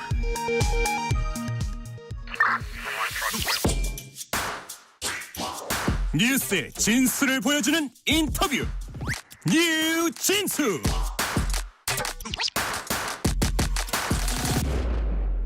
뉴스의 진수를 보여주는 인터뷰 뉴진수. 50대 연령이 약 872만 명이라고 합니다. 대한민국 전 연령대 중에서 가장 많은 수라고 하는데요. 100세 시대를 살아가야 하는데 이 50대는 직장에서 서서히 퇴직 압박을 받지만 퇴직하고 나서도 이후에 연금으로 생계를 유지할 수준이 안 되기 때문에 여전히 생활비를 벌어야 합니다. 그뿐만일까요? 그 생활비는 위로는 부양할 부모를 위해서 또 아래로는 사회에 첫 발을 내딛는 자식들을 위해서 버는 족족 나가버린다고 합니다. 지금 50대는 내가 과연 연금 받을 때까지 버틸 수 있을까를 고민하고 있다고 합니다. KBS 시사기획창 프로그램에서 870만 낀 세대 소득 절벽의 가치다를 취재 제작한 KBS 박에스더 기자와 이야기 나눕니다. 안녕하십니까? 네, 안녕하세요. 네, 맞습니다. 네. 50대 인구가 가장 많네요. 방송 보니까 50대면은 1970년대생 정도 되실 것 같고 X세대였던 분들 시체마루 야타족, 오렌지족 분들 이런 분들이 속한 나이대이겠지요? 네, 그렇죠. 네네. 네, 이제 우리나라 총 인구가 5,130만 명이에요. 네. 그게 네. 이제 지난달 기준이고요. 거기서 이제 50대 인구가 그러니까 50에서 59세죠. 50대 인구가 871만 7천 명으로 예. 가장 많습니다. 그게 우리나라 역사상으로 신생아 수가 100만 명이 넘었던 해가 두 해가 있어요. 두 해요. 1970년과 1971년. 네네. 그러니까 이제 그 주변에 1차 베이비 부머 세대보다도 2차 베이비 부머 세대가 연도별 출생자 수가 더 많았어요. 네. 그래서 이제 그 2차 베이비 부머 세대가 전부 1968년에서 1974년 전부 50대에 들어왔기 때문에 예. 전 연령대 중에서 가장 많은 최대 인구를 기록하고 있죠. 871만 명. 야, 방송 보면서요. 네. 뭔가 모르게 왜 낯설지 않은 생각이 들었는데, 왜냐하면 정치권에서든 사회에서든 뭐 걱정을 하면 청년 세대를 걱정한다든지 아니면 은퇴 이후에 노후를 걱정한다든지 하는데 50대의 생계 불안 이런 걸 주제로 다룬다고 했을 때 어떻게 취재를 시작하게 되셨을까 궁금하더라고요. 굉장히 취재 고민이 많았어요. 예. 굉장히 취재 고민이 많았고 지금 이제 보통 청년 일자리 예. 또는 노년 빈곤 그렇죠. 이 두 가지가 이제 가장 큰 사회적인 문제로 대두가 돼 있잖아요. 네. 세대로 보면 네네. 그런데 이제 중년은 뭐 어느 정도 뭐 자산도 축적하고 어느 정도 자기 스스로 책임지고 있는 세대가 아닌가 네네. 이런 느낌이 강하기 때문에 그렇습니다. 이 중년 세대의 문제를 세대로 어떻게 접근을 하는 게 이게 과연 시청자들에게 소구력이 있을 것인가. 즉 시청자에 대한 소구력이라고 하는 거는 네. 우리가 청년 일자리 문제 했을 때 다른 세대들도 다 공감을 하잖아요. 하죠. 네. 그리고 노후 빈곤 얘기를 했을 때 다른 세대들도 다 공감을 하잖아요. 그렇습니다. 근데 만약에 50대 생계 불안을 얘기하면 네네. 이거를 공감을 얻게 이야기를 끌어갈 수 있을 것인가라는 고민이 굉장히 컸죠. 그렇죠. 아니 회사에서도 이렇게 중역이신데 이분들에 대한 고민을 한다. 다 중역이 아니고. 예. 근데 이제 문제는 뭐냐면 이제 앞서 이제 50대가 이제 70년대생을 중심으로 네. 50대가 이제 세대가 바뀌면서 약간 과거에 우리가 50대에 대한 고정관념에서 세대가 좀 바뀐 것 같아요. 예전에 50대 하면 586을 주로 떠올렸잖아요. 네네. 그래서 이제 60년대생을 중심으로 한 세대 구성이 이제 50대라는 생각이 강했고 네. 그러면서 이제 50대가 약간 혜택받은 세대다라는 인식이 많았는데 네. 지금은 이제 50대의 2차 베이비 부머 세대 그리고 X세대가 50대에 진입을 하기 시작을 했어요. 그렇습니다. 그러면 이 세대는 약간 이제 어떤 세대적인 특수성이 있는데 그렇겠네요. 그 세대적인 특수성의 가장 큰 요인 중에 하나가 IMF 외환 위기에 성인기를 시작했다는 부분인 것 같아요. 예. 왜냐하면 예. IMF 외환 위기는 우리나라 자본주의적인 어떤 경제적 특성을 바꾸는 모멘텀이 되는데 그 가장 큰 모멘텀이 기업들의 구조 조정과 예. 고용을 이제 약간 그 이제 체계적으로 압박을 하면서 해고를 좀 원활하게 할 수 있도록 그렇게 이제 기업의 고용 해고가 좀 유연화된 예. 그런 시기가 IMF를 기점으로 나오기 시작을 하거든요. 네네. 그게 이제 일종의 격차를 만드는 가장 큰 원인이 되지 않았나라는 생각이 들어요. 네. 그래서 실제로 이제 지금의 50대가 이제 생계적인 불안을 걱정하게 만드는 또 다른 지금에 있어서의 세대적 특징이라고 한다면 네. 주된 직장이라 그래서 전 생애에서 가장 길게 일하는 직장에서의 퇴직 평균 연령이 49.4세가 됐어요. 49.4요. 그러니까 이제 조사에 따라서 50세, 뭐 51세 나오는데 지난해 통계청 이제 55세 이상이 예. 한 10살 정도 연령대를 대상으로 조사한 거에 의하면 언제 퇴직했니? 49.4세에 퇴직했다. 네. 그 정도로 이제 빨라졌다라는 얘기죠. 근데 지금 법정 정년이 60세인데 대부분 그러면은 훨씬 정년 이전에 퇴직을 한다는 건데, 근데 그래도 다른 세대들이 보기에는 지금의 50대 역시 그래도 혜택받은 세대 아닌가. 뭐 예를 들면 임금도 연공체계에서 받았고 일하는 동안 부동산 급등도 해서 자산도 좀 어느 정도 축적했고, 또 옛날 분들 얘기 들으면 그렇더라고요.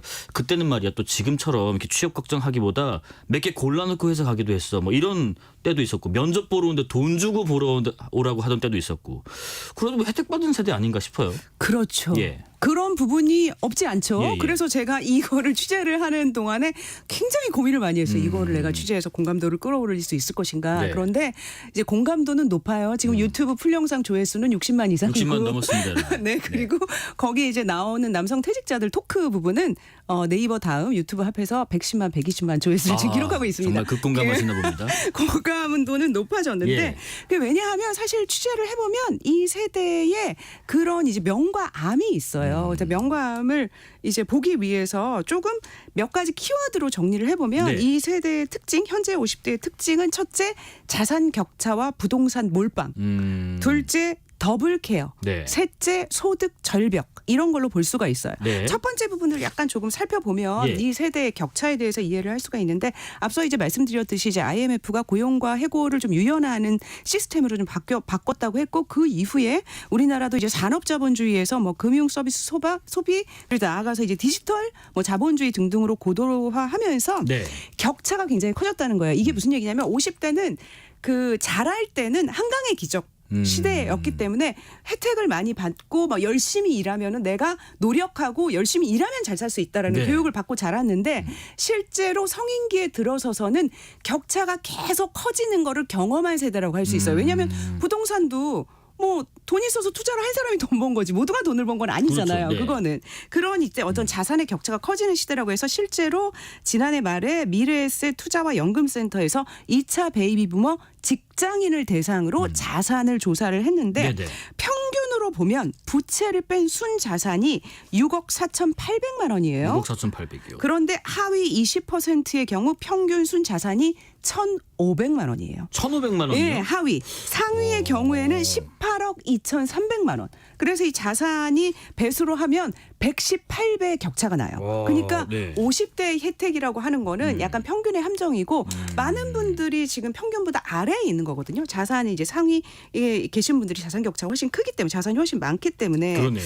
그래서 이제 또 전문가들은 50대의 자산이 부동산인 게 굉장히 큰 문제다. 지금 이제 20대부터 막 투자도 투자도 공부하고 네. 돈을 어떻게 굴릴까도 공부하고 예. 뭐 오히려 이제 야 집 사는 거는 너무 힘들 수도 있어. 그렇죠. 그렇지만 내가 다른 걸로 이렇게 다양하게 수익 포트폴리오를 다양화하는 거는 다각화하는 건 내가 고민을 해야 될 것 같아. 그런데 이 세대는 그런 세대가 아니에요. 집 한 채만 있으면은 50 넘어가서 한 50대에 일하고 60쯤 되면은 집 한 채만 있으면은 뭔가 해결이 돼서 자연스럽게 뭔가 안정될 것 같은 그렇습니다. 느낌으로 살았던 세대인데 네. 살다 보니까 자산의 격차가 커지고 집 한 채는 이게 이제 전문가가 이런 표현을 써요. 벽돌을 깨서 그 생활비로 쓸 수 없는 거 아니냐. 부동산만 갖고 있으면 결국은 이제 다운사이징을 하거나 이사를 하거나 규모를 줄이거나 이렇게 하지 않으면 노후에 생계비를 마련할 수 없다. 왜? 너무 오래 살아야 되니까. 그래서 맞습니다. 이제 앞서 얘기해드린 예. 이제 더블케어와 소득절벽이 약간 이제 길어진 수명, 초고령 사회와 연결된 이슈라고 할 수가 있어요. 네.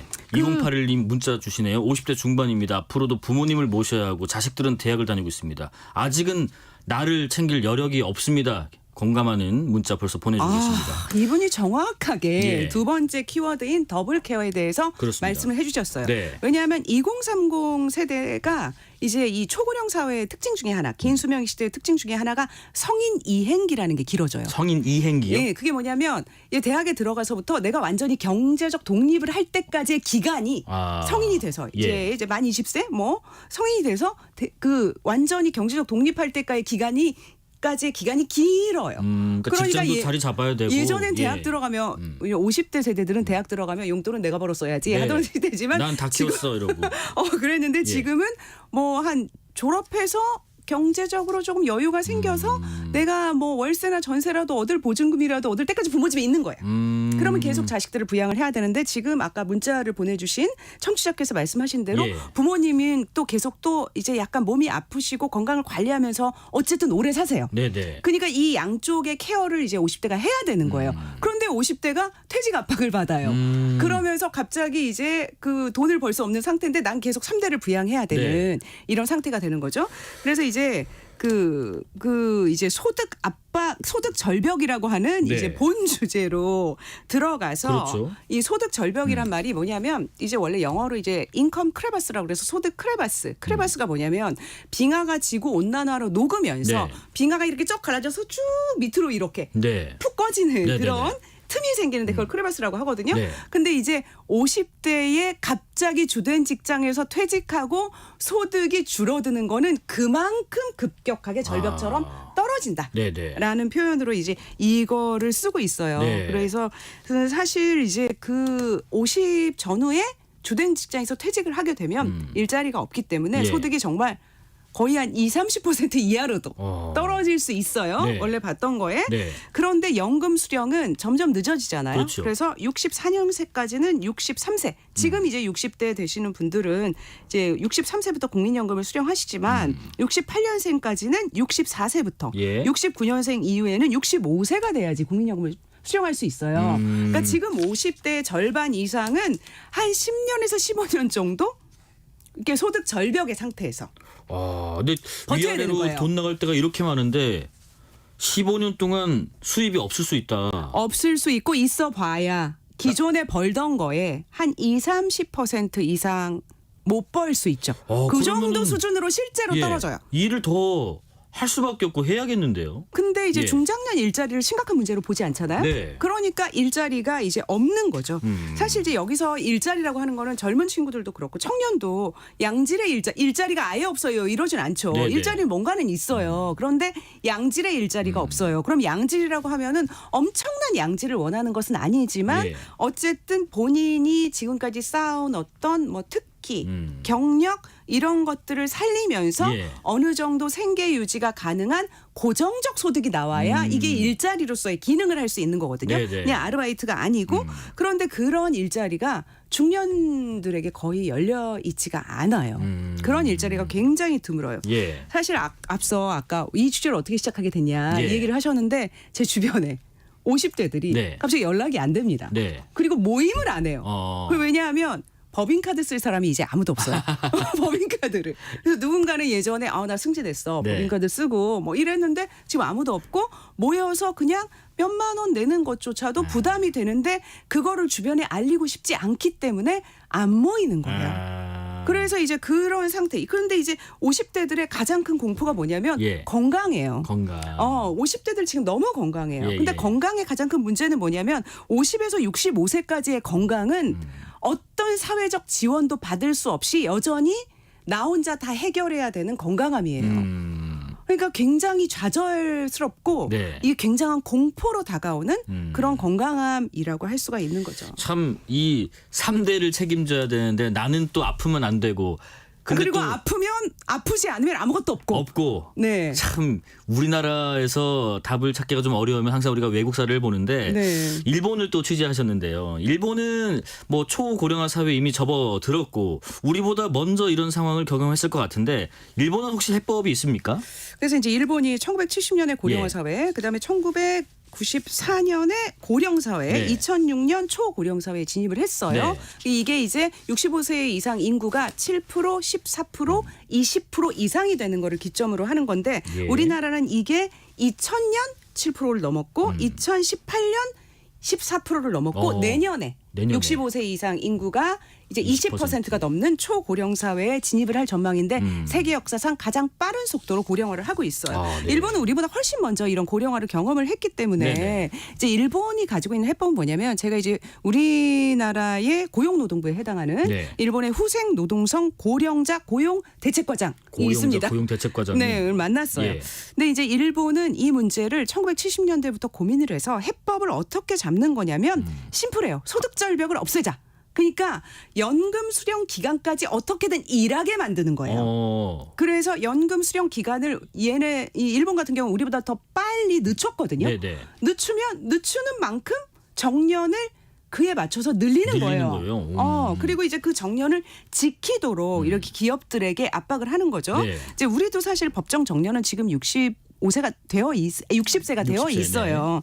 일본은 이제 그거를 1994년에 이제 그 이전에 앞서서 60세 정년 노력 의무를 하고 그다음에 1994년에 60세 정년을 의무화 했어요. 네. 그리고 나서 이제 65세까지 연금 수령 연령을 늦춰야 되는데 그러면 65세까지 정년을 늦추자 그러니까 약간 아니 기업에서 조금 반발이 있을 수밖에 없었겠지 않나 그렇죠. 싶네요. 기업의 네. 이제 부담이 굉장히 커지죠. 네네. 60세 정년도 우리가 하는데 힘들었는데 65세까지 정년을 연장하라고 그러면 어떡하니? 네네. 이렇게 이제 기업이. 그래서 이제 일본이 이 문제를 고민을 하다가 65세까지 고용 확보라는 제도를 시행을 해요. 그 시행한 연도가 2006년 초고령 사회 진입 연도예요. 예. 그때부터 이제 65세까지 고용 확보라는 제도를 단계적으로 시행을 하는데 네. 이게 무슨 얘기냐면 정년 연장은 아니고 세 가지 선택지를 기업에 줘요. 네. 정년을 폐지할 기업은 폐지.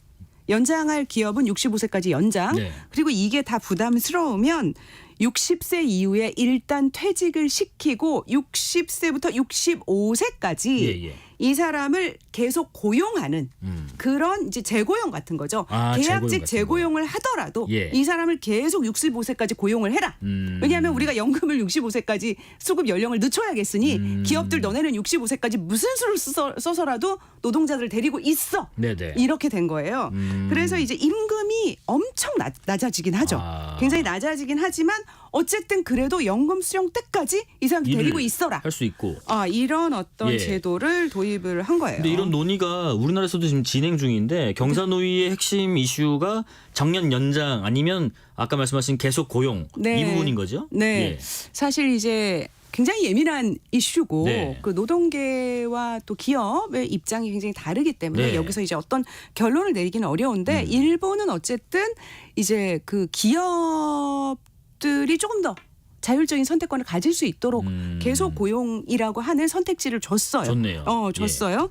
그런데 기업들이 처음에는 일본 기업들이 압도적으로 계속 고용을 선택을 했어요. 퇴직을 시켜놓고 퇴직을 뭐 재고용을 왜냐하면 하든지. 그게 이제 그 임금에 대한 부담을 줄일 수 있으니까. 네네. 그런데 지금 계속해서 정년 연장, 정년 폐지를 선택하는 기업들의 비율이 올라오고 있어요. 왜 그래요? 왜 그런지 이제 네. 제가 후생노동성의 고령자 고용 대책과장에게도 물어보고 네. 또 이제 일본에서 연구를 한 학자들에게 물어봤어요. 왜 그러냐 그랬더니 사실 50대 60대도 굉장히 건강한데 네네.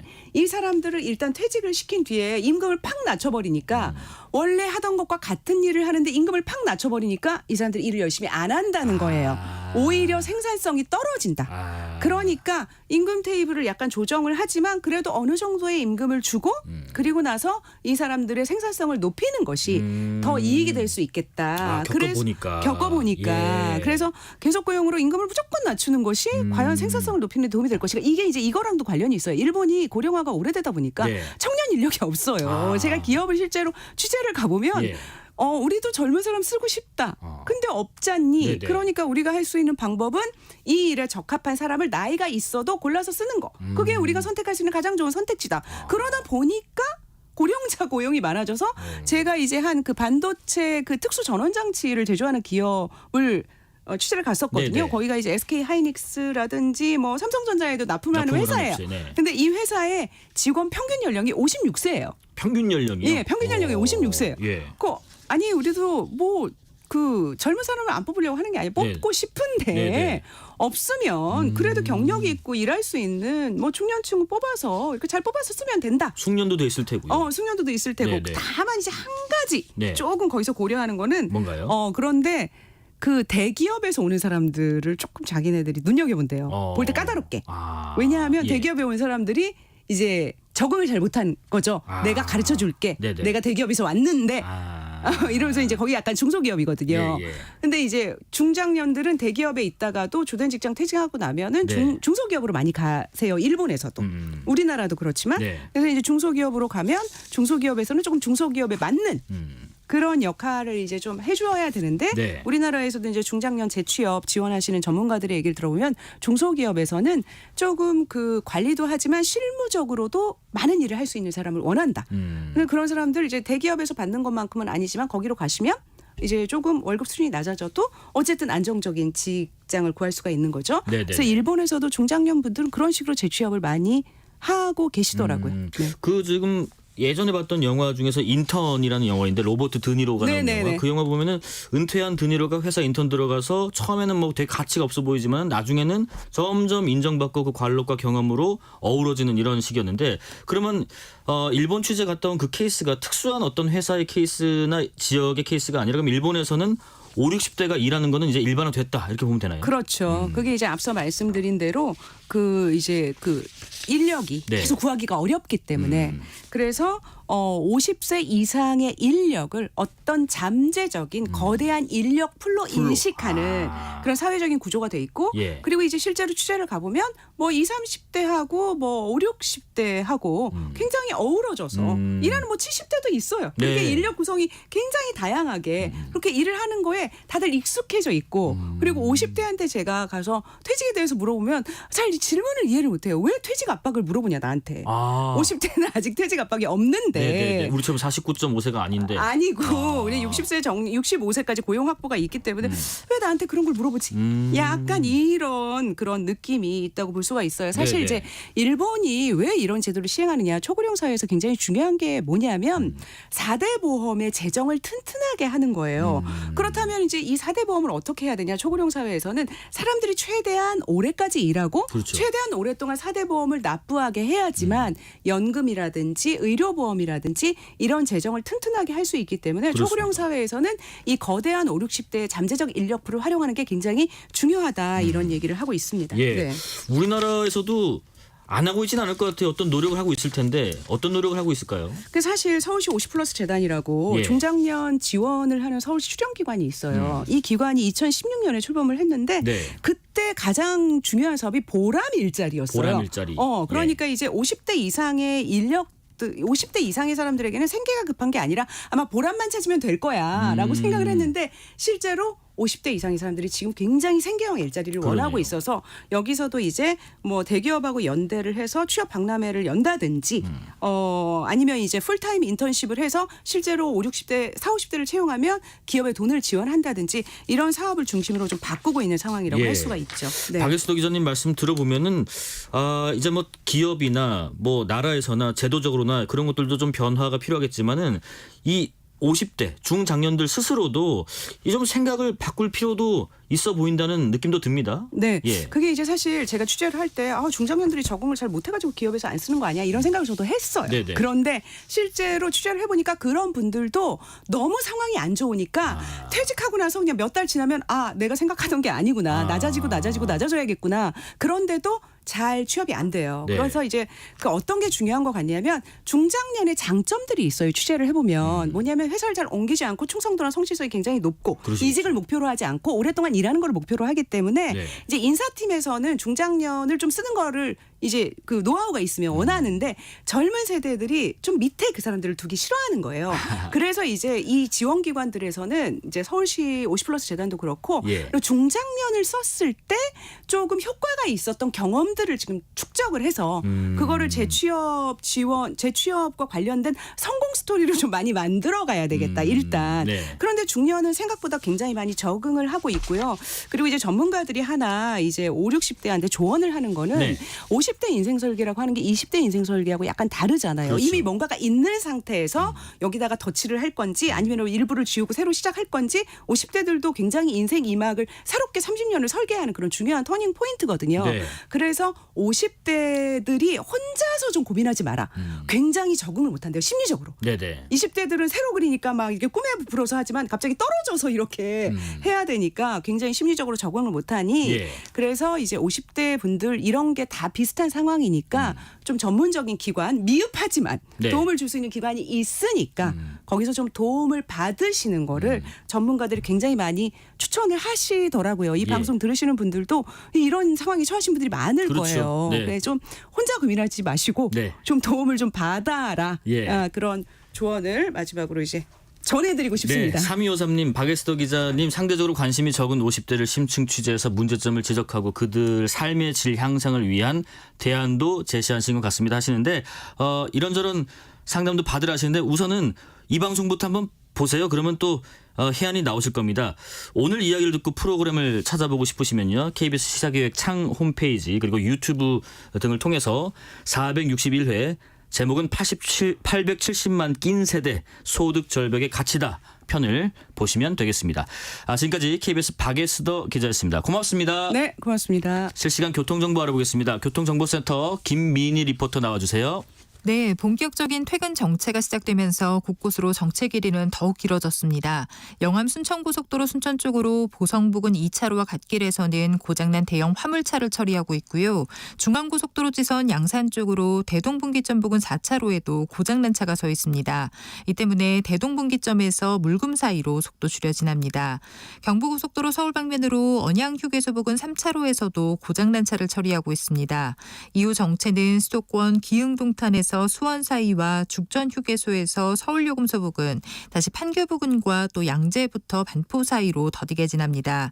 서울시내 강남순환로 성산 방면으로 봉천터널을 앞두고 1차로에서는 사고가 났고요. 강변북로 일산 쪽으로 동작대교 부근에서도 사고가 나면서 1차로가 막혀 있습니다. 정체는 반포대교부터 이후 가양대교까지 긴 구간에서 이어지고 있습니다. KBS 교통정보센터였습니다.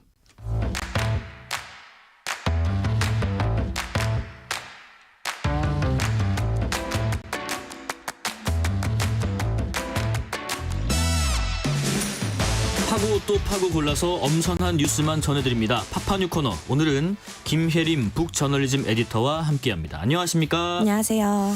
첫 번째 소식인데 반갑지가 않은 소식인 것 같네요. 네. 한국 경제 기적이 끝났다. 네. 누가 그러던가요? 네, 파이낸셜 타임스가 한 말인데요. 네. 우리나라는 제조업과 대기업 중심으로 성장을 해왔죠. 영국 매체죠. 네, 그런데 앞으로는 이 우리나라가 네. 그 경제가 세계 시장에서 지금과 같은 경쟁력을 유지하기 힘들 수 있다라는 외신 보도가 나온 겁니다. 네네. 말씀하신 것처럼 그 영국 파이낸셜 타임스가 보도한 기사인데요. 기사 제목이 한국 경제의 기적은 끝났나라는 제목이었어요. 아, 끝났다 아니고 끝났나? 네, 끝났나. 네네. 네. 끝났나 이렇게 화두를 던진 이유가 뭘까요? 그 한국 정부가 예. 용인 반도체 클러스터에 투자를 하기로 결정을 했었죠. 네네. 이 투자에 대해서 좀 간단히 소개를 해드리자면 삼성전자와 SK 하이닉스 등이 622조 원을 투입해서 경기 남부에다가 반도체 메가 클러스터를 조성하는데 네. 여기에 정부도 총력 지원을 하기로 결정한 겁니다. 네네. 정부가 이 과정에서 2047년까지 20년간 300만 개가 넘는 일자리가 창출될 것으로 봤어요. 그럼 한국 경제 기적이 계속 되는 거 그렇죠. 아닌가요? 되게 좋아 네. 보이죠. 그런데 파이낸셜 타임스가 보기에는 이런 반도체 클러스터에 대한 투자가 굉장히 전통적인 성장 동력이었던 제조업과 대기업을 통한 성장을 계속해서 반복하려 한다고 지적을 한 거예요. 아, 그러니까 어떤 새로운 미래 가치에 대한 투자라기보다는 네. 과거에 어떻게 보면 뭐 개발도상국 정도 시절에서 밀어붙이던 네. 그런 시스템과 방식이다. 그러니까 기존과 크게 다른 게 없어 보인다. 네, 예. 그렇죠. 그러니까 기력이 다 떨어진 기존 모델을 개혁할 의지와 능력이 없다는 걸 드러내는 것이다. 이렇게 강도 높게 비판을 하기도 했어요. 네. 그러면서 뭐 연금과 주택개혁, 의료개혁 같은 경우에는 정체된 상황이라는 것도 함께 짚었고요. 네네. 또 한국이 예전부터 이제 미뤄왔던 계획들, 뭐 예를 들면은 대기업에 대한 의존도를 좀 줄이고 예. 기업 가치를 높이고 서울을 금융 중심지로 만들겠다는 그런 캠페인 같은 경우에는 거의 진전이 없었다고 평가를 했습니다. 근데 또 이런 지적대로라면 기존 모델에서 바뀌기 어려운 부분도 있기 때문에 현실적으로 이런 투자를 하려는 것 같은데 파이낸셜 타임즈는 어떤 분석을 내놨나요? 네, 그러니까 이 제조업과 대기업이라는 기존 모델을 개혁하기가 어려운 이유가 예. 오히려 그게 너무 성공적이었기 때문에 이 한국이 그 정답에 갇혀서 좀 벗어나지 못하고 있는 것이 아니냐라는 분석을 했어요. 이미 달콤한 맛을 봤던 것을 계속한다. 네, 그렇죠. 예. 뭐 우리나라가 한강의 기적이라고 불리는 엄청난 경제 성장을 하지 않았습니까? 네네. 뭐 2018년에는 일본의 GDP를 넘어서기도 했고요. 그러니까 우리나라가 이런 그 기존에 통하던 정답이 다른 시대가 변화했을 때도 계속 끼워 맞추려고 한다 이런 식으로 분석을 했습니다. 네. 근데 우리나라 경제가 뭐 대기업에 의존하는 비중이 크긴 하잖아요. 네, 예, 맞아요. 2021년에 그 한국인 6%를 고용한 대기업이 한국 전체 GDP의 절반을 충당하고 있었습니다. 이게 다시 사회적, 지역적 불평등으로 나타나고 또 대학 경쟁이나 일자리 경쟁이 그만큼 치열해지니까 네. 출산율도 함께 내려가게 되고요. 그리고 또 가계 부채가 크다는 점, 그리고 또 정치적인 지점도 함께 짚었는데 22대 총선 결과도 경제에 악영향을 줄 것이다 이렇게 분석을 했습니다. 어떤 점에서 총선 결과와 이 경제 악영향 연관관계를 이어갔나요? 그러니까 예. 이번 총선 결과가 네. 경제 정책을 수립하는 데 좋지 않을 것이다라고 본 거예요. 네. 뭐 더불어민주당이 입법부를 장악하고 국민의힘이 행정부로 양분이 되면서 차기 대선까지 3년 이상 교착 상태가 지속이 될 것이다 예상을 한 건데요. 네. 행정부와 입법부가 같이 으쌰으쌰하면서 한 가지 방향성을 내놓고 추진을 해야 되는데 현재 정부가 레임덕에 들어서기도 했고 또 국회 간 갈등으로 인해서 국정 동력이 그만큼 나오지 않을 수 있다고 지적을 한 겁니다. 네. 네. 레임덕에 들어섰다기보다는 그런 관측도 네. 나오는 상황인 거겠지요. 근데 기사 안에는 또 우리 정부 반박도 네. 있지요. 한국 경제 기적은 아직 끝나지 않았다는 내용인가요? 네, 예. 그렇습니다. 최상목 경제부총리 겸 기획재정부 장관이 반박한 건데요. 네네. 최 부총리가 파이낸셜 타임스에 한국인 DNA에는 역동성이 내재되어 있다. 경제적 역동성을 다시 펼치기 위해서 정책을 재설계할 필요는 있지만 기적은 끝나지 않았다라고 강조했습니다. 예. 네. 다음 소식 이어가 보겠습니다. 우주항공청과 관련한 소식이네요. 네, 예. 다음 달 27일에 우주항공청이 개청을 하게 되는데요. 이 우주항공청의 청장과 임무본부장이 내정됐다는 소식입니다. 초대 청장은 어느 분이신가요? 네, 윤영빈 서울대학교 항공우주공학과 교수가 내정이 됐고요. 예. 우주항공 임무본부장에는 존 리 전 미국 항공우주국 나사의 고위 임원이 내정이 됐습니다. 네네. 네. 초대 인선 윤영빈 서울대 항공우주공학과 교수가 초대 청장으로 네. 내정됐고 임무본부장에는 나사의 고위 임원이 또 내정이 됐다. 참 중요한 역할들을 맡게 될 것 같은데 우선은 윤영빈 초대 청장 이 이력 간략히 좀 설명을 좀 들어볼까요? 네, 윤영빈 교수는 네. 그 우주항공 중에서도 추진 분야 전문가인데요. 액체 로켓 엔진을 연구하는 차세대 우주추진연구센터의 센터장이기도 합니다. 네네. 이 우주항공청이 재사용 발사체 개발에 굉장히 힘을 들이고 있어요. 재사용 발사체가 기존 발사체와는 다르게 다시 사용이 가능해서 발사체의 그 경제력과 효율성을 엄청나게 높이는 발사체거든요. 네네. 그래서 이런 기술들을 중점적으로 개발하려고 하니까 윤 교수의 그 로켓 추진 연구 경력이 인선에 도움을 줬을 것이다라는 분석도 함께 나오고 있습니다. 스페이스X의 그런 것과 유사한 방식일까도 궁금합니다. 이렇게 네. 올라갔다가 다시 내려와서 다시 쓸 수 있는. 네. 임무본부장 우주항공청 임무본부장으로 내정된 존 리라는 분은 어떤 분이세요? 네, 전 나사의 고위 임원인데요. 네, 네. 한국계 미국인이에요. 2021년부터 29년간 나사에서 일한 우주과학기술 전문가이고 네. 고다드 우주비행센터 수석 어드바이저를 근무를 하면서 우주 프로젝트를 여러 이끈 경험도 있고 또 백악관에서도 근무한 이력이 있습니다. 아, 네. 근데 뭐 물론 돈이 다는 아니지만은 네네. 그래도 이제 임무가 굉장히 중요하신가 봅니다. 이분들 연봉도 꽤 많이 받으세요? 네, 맞아요. 그 임무본부장이 하는 일이 뭐냐면 뭐 연구개발과 우주항공 산업 육성 전반을 총괄하는 자리거든요. 네네. 그래서 굉장한 핵심 인물이다 이렇게 볼 수 있는데 2022년에 윤석열 대통령이 우주경제 로드맵을 발표하면서 참모들한테 이렇게 말했어요. 네. 나사처럼 많은 월급을 줘서라도 최고의 전문가를 데려와야 한다 이렇게 당부를 했는데 네. 실제로 정부가 책정한 임무본부장 연봉이 2억 5천만 원 선이었습니다. 이게 대통령 연봉에 맞먹는 수준이에요. 네. 네. 하여튼 뭐 이렇게 여러 가지 초대 청장 또 임무본부장 등등 인선이 정해졌으니까 우주항공청 어느 정도 이제 얼개와 조직이 좀 짜여지는 것 같습니다. 네, 맞습니다. 예. 김윤상 기획재정부 차관이 어제인 23일에 우주항공청 개청 준비 상황과 지자체의 지원 정책을 점검하기도 했어요. 네네. 그래서 뭐 우주항공청 청사가 지금 경남 사천에 들어오기로 되어 있는데 이 현장을 둘러보고 좀 전문가를 영입해서 혁신적으로 조직을 운영하라고 당부했습니다. 네. 존 리라는 임무본부장께서는 1992년부터 29년간 나사에서 근무를 하셨던 분이고요. 연봉이 2억 5천 정도로 책정이 네. 되었고. 어쨌든 우리나라가 여러 가지 이 행보를 보면 우주를 어쨌든 차기 핵심 산업이다. 이렇게 분명히 삼으려고 하는 것 같네요. 네, 맞습니다. 2031년까지 클러스터를 구축하는 데 6천억 원을 투자하겠다고 밝히기도 했고 네. 이번에 그 우주항공 산업을 밀어주면서 또 새로운 기술과 양질의 일자리를 창출하려고 하고 있어요. 그래서 개청이 본격화하는 만큼 이 우주항공청이 정말로 우리나라의 핵심 산업으로 우주 산업을 만들 수 있을지 지켜봐야겠습니다. 예. 네. 다음 소식도 이어서 들어보겠습니다. 네, 다음 소식은 기후 이야기인데요. 기후 이야기요. 네, 헌법재판소에서 열린 기후 소송이 4년 만에 첫 공개 변론을 진행했다는 소식입니다. 예, 저희가 지난주쯤인가요? 한번 다른 코너에서 예고를 해드린 적이 있었는데 기후 소송 4년 만에 첫 공개 변론 진행. 이번에 변론이 진행된 소송은 어떤 건지 좀 자세하게 설명드려보겠습니다. 네, 이번 기후 소송은 그 청소년 환경단체인 청소년 기후행동회원 19명이 예. 2020년에 처음으로 헌법 소원을 내면서 시작이 됐는데요. 이 소송을 시작으로 헌재에 제기된 기후위기 대응 관련 관련 헌법 소송이 총 4건이에요. 네네. 이번에 진행된 공개 변론은 그 청소년 기후 행동의 기후 소송과 당시 5살 이하 영유아 40명 등 총 62명이 참여한 아기 기후 소송이 병합된 건입니다. 네. 그래서 소송 청구인이 모두 255명에 이릅니다. 네. 그럼 기후 소송이라는 개념 청취자분들 좀 낯서실 텐데 뭐 누구를 대상으로 어떤 부분을 쟁점으로 두고 하는 소송인지 청구인들의 주장은 무엇인지 궁금합니다. 네, 청구인들이 그 정부의 온실가스 감축 목표를 이제 문제로 삼은 건데요. 네네.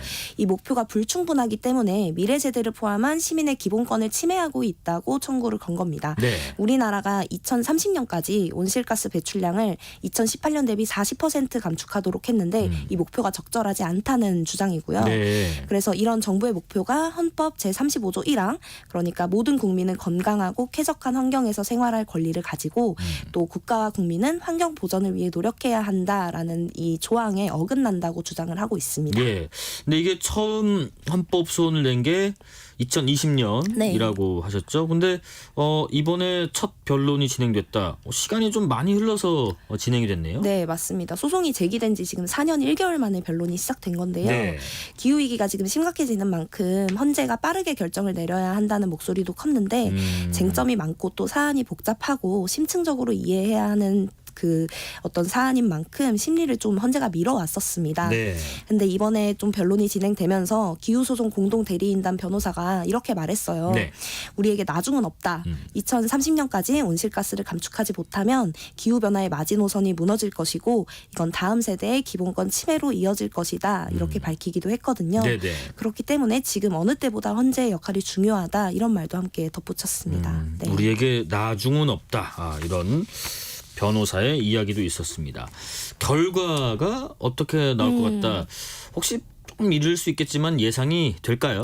사실 이게 전례가 없잖아요. 예. 우리나라에서. 그래서 지금 현재로서는 어떤 결정이 내려질지를 가늠하기는 좀 어려운 상황이에요. 그렇죠. 뭐 아시아 첫 판단이 될 거다라고 하더라고요. 네. 그래서 그런데 또 지난해 8월에 인권위가 탄소 중립 기본법이랑 시행령이 정한 목표치가 낮은 수준이고 또 2031년 이후에 감축 목표가 없어서 네. 위헌이라는 의견을 헌재에 제출한 적이 있었거든요. 그래서 청구인들이 위헌 결정을 이런 근거로 기대를 하고 있고 또 이렇게 공개 변론까지 열었다는 건 사안이 중요하다는 의미잖아요. 네네. 그래서 그런 점에서도 헌법 불합치의 가능성이 높은 게 아니냐라는 주장을 내놓고 있습니다. 일단 첫 변론 그러면 공개 변론이 앞으로 더 있나 싶기도 하고 네네. 결정은 언제 나오는지 일정이 나온 게 있는지도 궁금하네요. 네, 이번 공개 변론이 사안이 예. 좀 중대한 만큼 두 차례로 나눠서 두 번. 진행되는데요. 네. 1차 변론은 이제 했고 2차 네. 변론이 다음 달 21일로 예정이 되어 있습니다. 네네. 그래서 2차 변론 이후에 2개월에서 4개월 안에 최종 결정이 나올 것으로 보입니다. 네. 우리나라 최초의 기후 소송 또 어떤 변화를 불러올지 지켜보겠습니다. 여기까지 말씀 듣겠습니다. 지금까지 김혜림 북저널리즘 에디터였습니다. 고맙습니다. 감사합니다.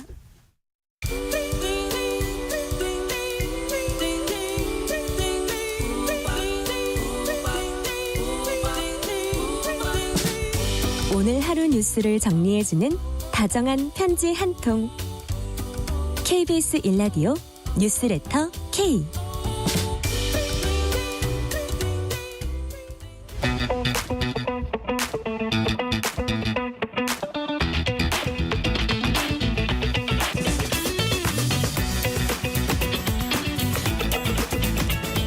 알면 독이 아니라 득되는 법 이야기 쉽게 해설해드립니다. 법이든 성배, 법지식 꽉 채워서 우리에게 전달해 주시는 분입니다. 강력팀 형사 출신의 박성배 변호사와 함께합니다. 안녕하십니까? 안녕하십니까? 법이 한가득 든 성배 박성배 변호사입니다. 네, 점점 좋아지고 있습니다. 좋습니다. 국내 1위 엔터테인먼트사 하이브 그리고 뉴진스의 엄마로 불려진 네. 민희진 대표 간의 분쟁 관련 이야기가 계속 이어지고 있습니다. 네네. 그러니까 이제 하이브 측에서는 민 대표가 경영권을 탈취하려고 한다라는 주장인 것 같고 또 민 대표는 하이브가 이 자회사 어도의 걸그룹 그러니까 뉴진스를 카피한 걸그룹을 만들었다. 그러니까 이제 지적 재산권을 가져갔다 이런 주장인 것 같은데 입장을 조금 정리를 해주실까요? 이 방시혁 의장이 지난 2005년 설립한 빅히트는 우리 모두가 알고 있는 아이돌 그룹 BTS가 소속된 그룹입니다. 네네. 빅히트의 사명이 향후에 하이브로 변경되는데 그렇죠. 하이브는 그동안 중소기획사를 흡수해 왔습니다. 그런데 특이하게도 회사를 완전히 하나로 통합하는 형태가 아니라 하이브를 지주회사로 그대로 두고 흡수한 중소기획사들을 자회사로 두는 방식을 택합니다. 레이블이라고 하는. 레이블이라고 하는. 자회사로. 예. 어떤 회사와 다른 회사가 그 주식의 50%를 초과해서 보유할 때는 모회사와 자회사 관계가 성립하는데 네네. 자회사인 레이블 하이브 산하에는 무려 11개의 레이블이 존재합니다. 네. 그중에는 BTS가 소속된 빅히트도 있고 뉴진스가 소속된 어도어도 있고 아일리시 소속된 빌리 프랩도 있습니다. 네네. 그 과정에서 방시혁 의장이 SM 이사인 민희진 대표를 영입하는데 민희진 대표는 사실 입지 전적인 인물입니다. 네. SM의 평사원으로 입사해서 10수년 만에 등기 이사로 등재되기도 했는데 민희진 이사를 영입하면서 어도어를 설립하고 어도어의 대표로 민희진 이사가 취임을 하게 됩니다. 이후에 민희진 대표가 주축이 돼서 걸그룹 뉴진스를 출범시키는데 뉴진스가 블랙핑크 이후로 우리나라 걸그룹 전체를 선도한다고 봐도 무방할 정도로 네. 엄청난 인기를 끕니다. 그렇죠. 그런데 하이브의 또 다른 레이블인 빌리 프랩의 아일릿이 지난달 데뷔를 하는데 네. 아일릿도 상당한 인기를 구가합니다. 네. 그러자 이달 초에 민희진 대표 측이 하이브 측에 문제 제기를 하는데 같은 하이브 산하의 레이블이라고선 치더라도 여러모로 컨셉이 너무 닮았다. 이는 베끼기 아닌가라는 문제 제기를 합니다. 네네. 그렇지만 그에 대해서 이렇다 할 답변을 받지 못했다는 것이 민희진 대표 측의 입장이고 네. 하이브 측은 그 이전부터 베끼기가 문제의 본질이 아니라 민희진 대표와 어도의 경영진이 경영권 탈취 시도를 해왔다. 이 정황을 포착해서 지난 22일에 전격적으로 어도 경영진에 대한 감사에 착수해서 회사 전산 자료 등을 확보해둔 상태입니다. 저도 그래서 그 아일릿 것도 보고 뉴진스 거는 당연히 워낙 수천 번 유명하니까. 봤고요. 계속 이제 비교해서 영상들 보면 느낌이 비슷하기도 해요. 근데 좀 그래도 다른 그룹 같기도 해요. 그러면 민희진 대표가 주장하는 것처럼 카피한 걸그룹 만들었다라고 뒷받침할 수 있는 것들이 뭐가 있을까요? 민희진 대표 측은 헤어, 메이크업, 의상, 사진, 안무, 영상 모두 다 아일리시, 뉴진스를 따라했다, 베꼈다고 주장하고 있습니다. 사실 두 걸그룹의 노래와 의상 등을 보면 상당히 흡사해 보이기도 하면서 일부 다른 면도 보이고 어느 수준까지 이르러야 베꼈는지 그 기준이 명확하진 않습니다. 다만 아일리시 데뷔했을 당시에도 뉴진스와 일부 흡사하다는 평이 존재했던 것도 사실이거든요. 네네. 이를 두고 문제 제기를 해온 것 같은데 지식재산권 저작권의 측면에서 말씀을 드리자면 헤어, 메이크업, 의상을 따라했다는 것 자체로 지식재산권 침해를 주장하기는 어렵습니다. 이는 아이디어 노하우 수준이라 네. 창작물로 현출된 부분이 아니다 보니 저작권 침해를 주장하기는 어렵고 다만 안무 영상은 저작권법이 보호하는 저작물에 영상 저작물이나 음악 저작물도 포함되는 만큼 비슷하다고 하면 일부 저작권으로 보호될 수 있을 것 같습니다. 그렇지만 어느 정도 수준까지 비슷해야 저작물 침해인지 여부를 두고 다툼이 발생할 소지가 높고 네네.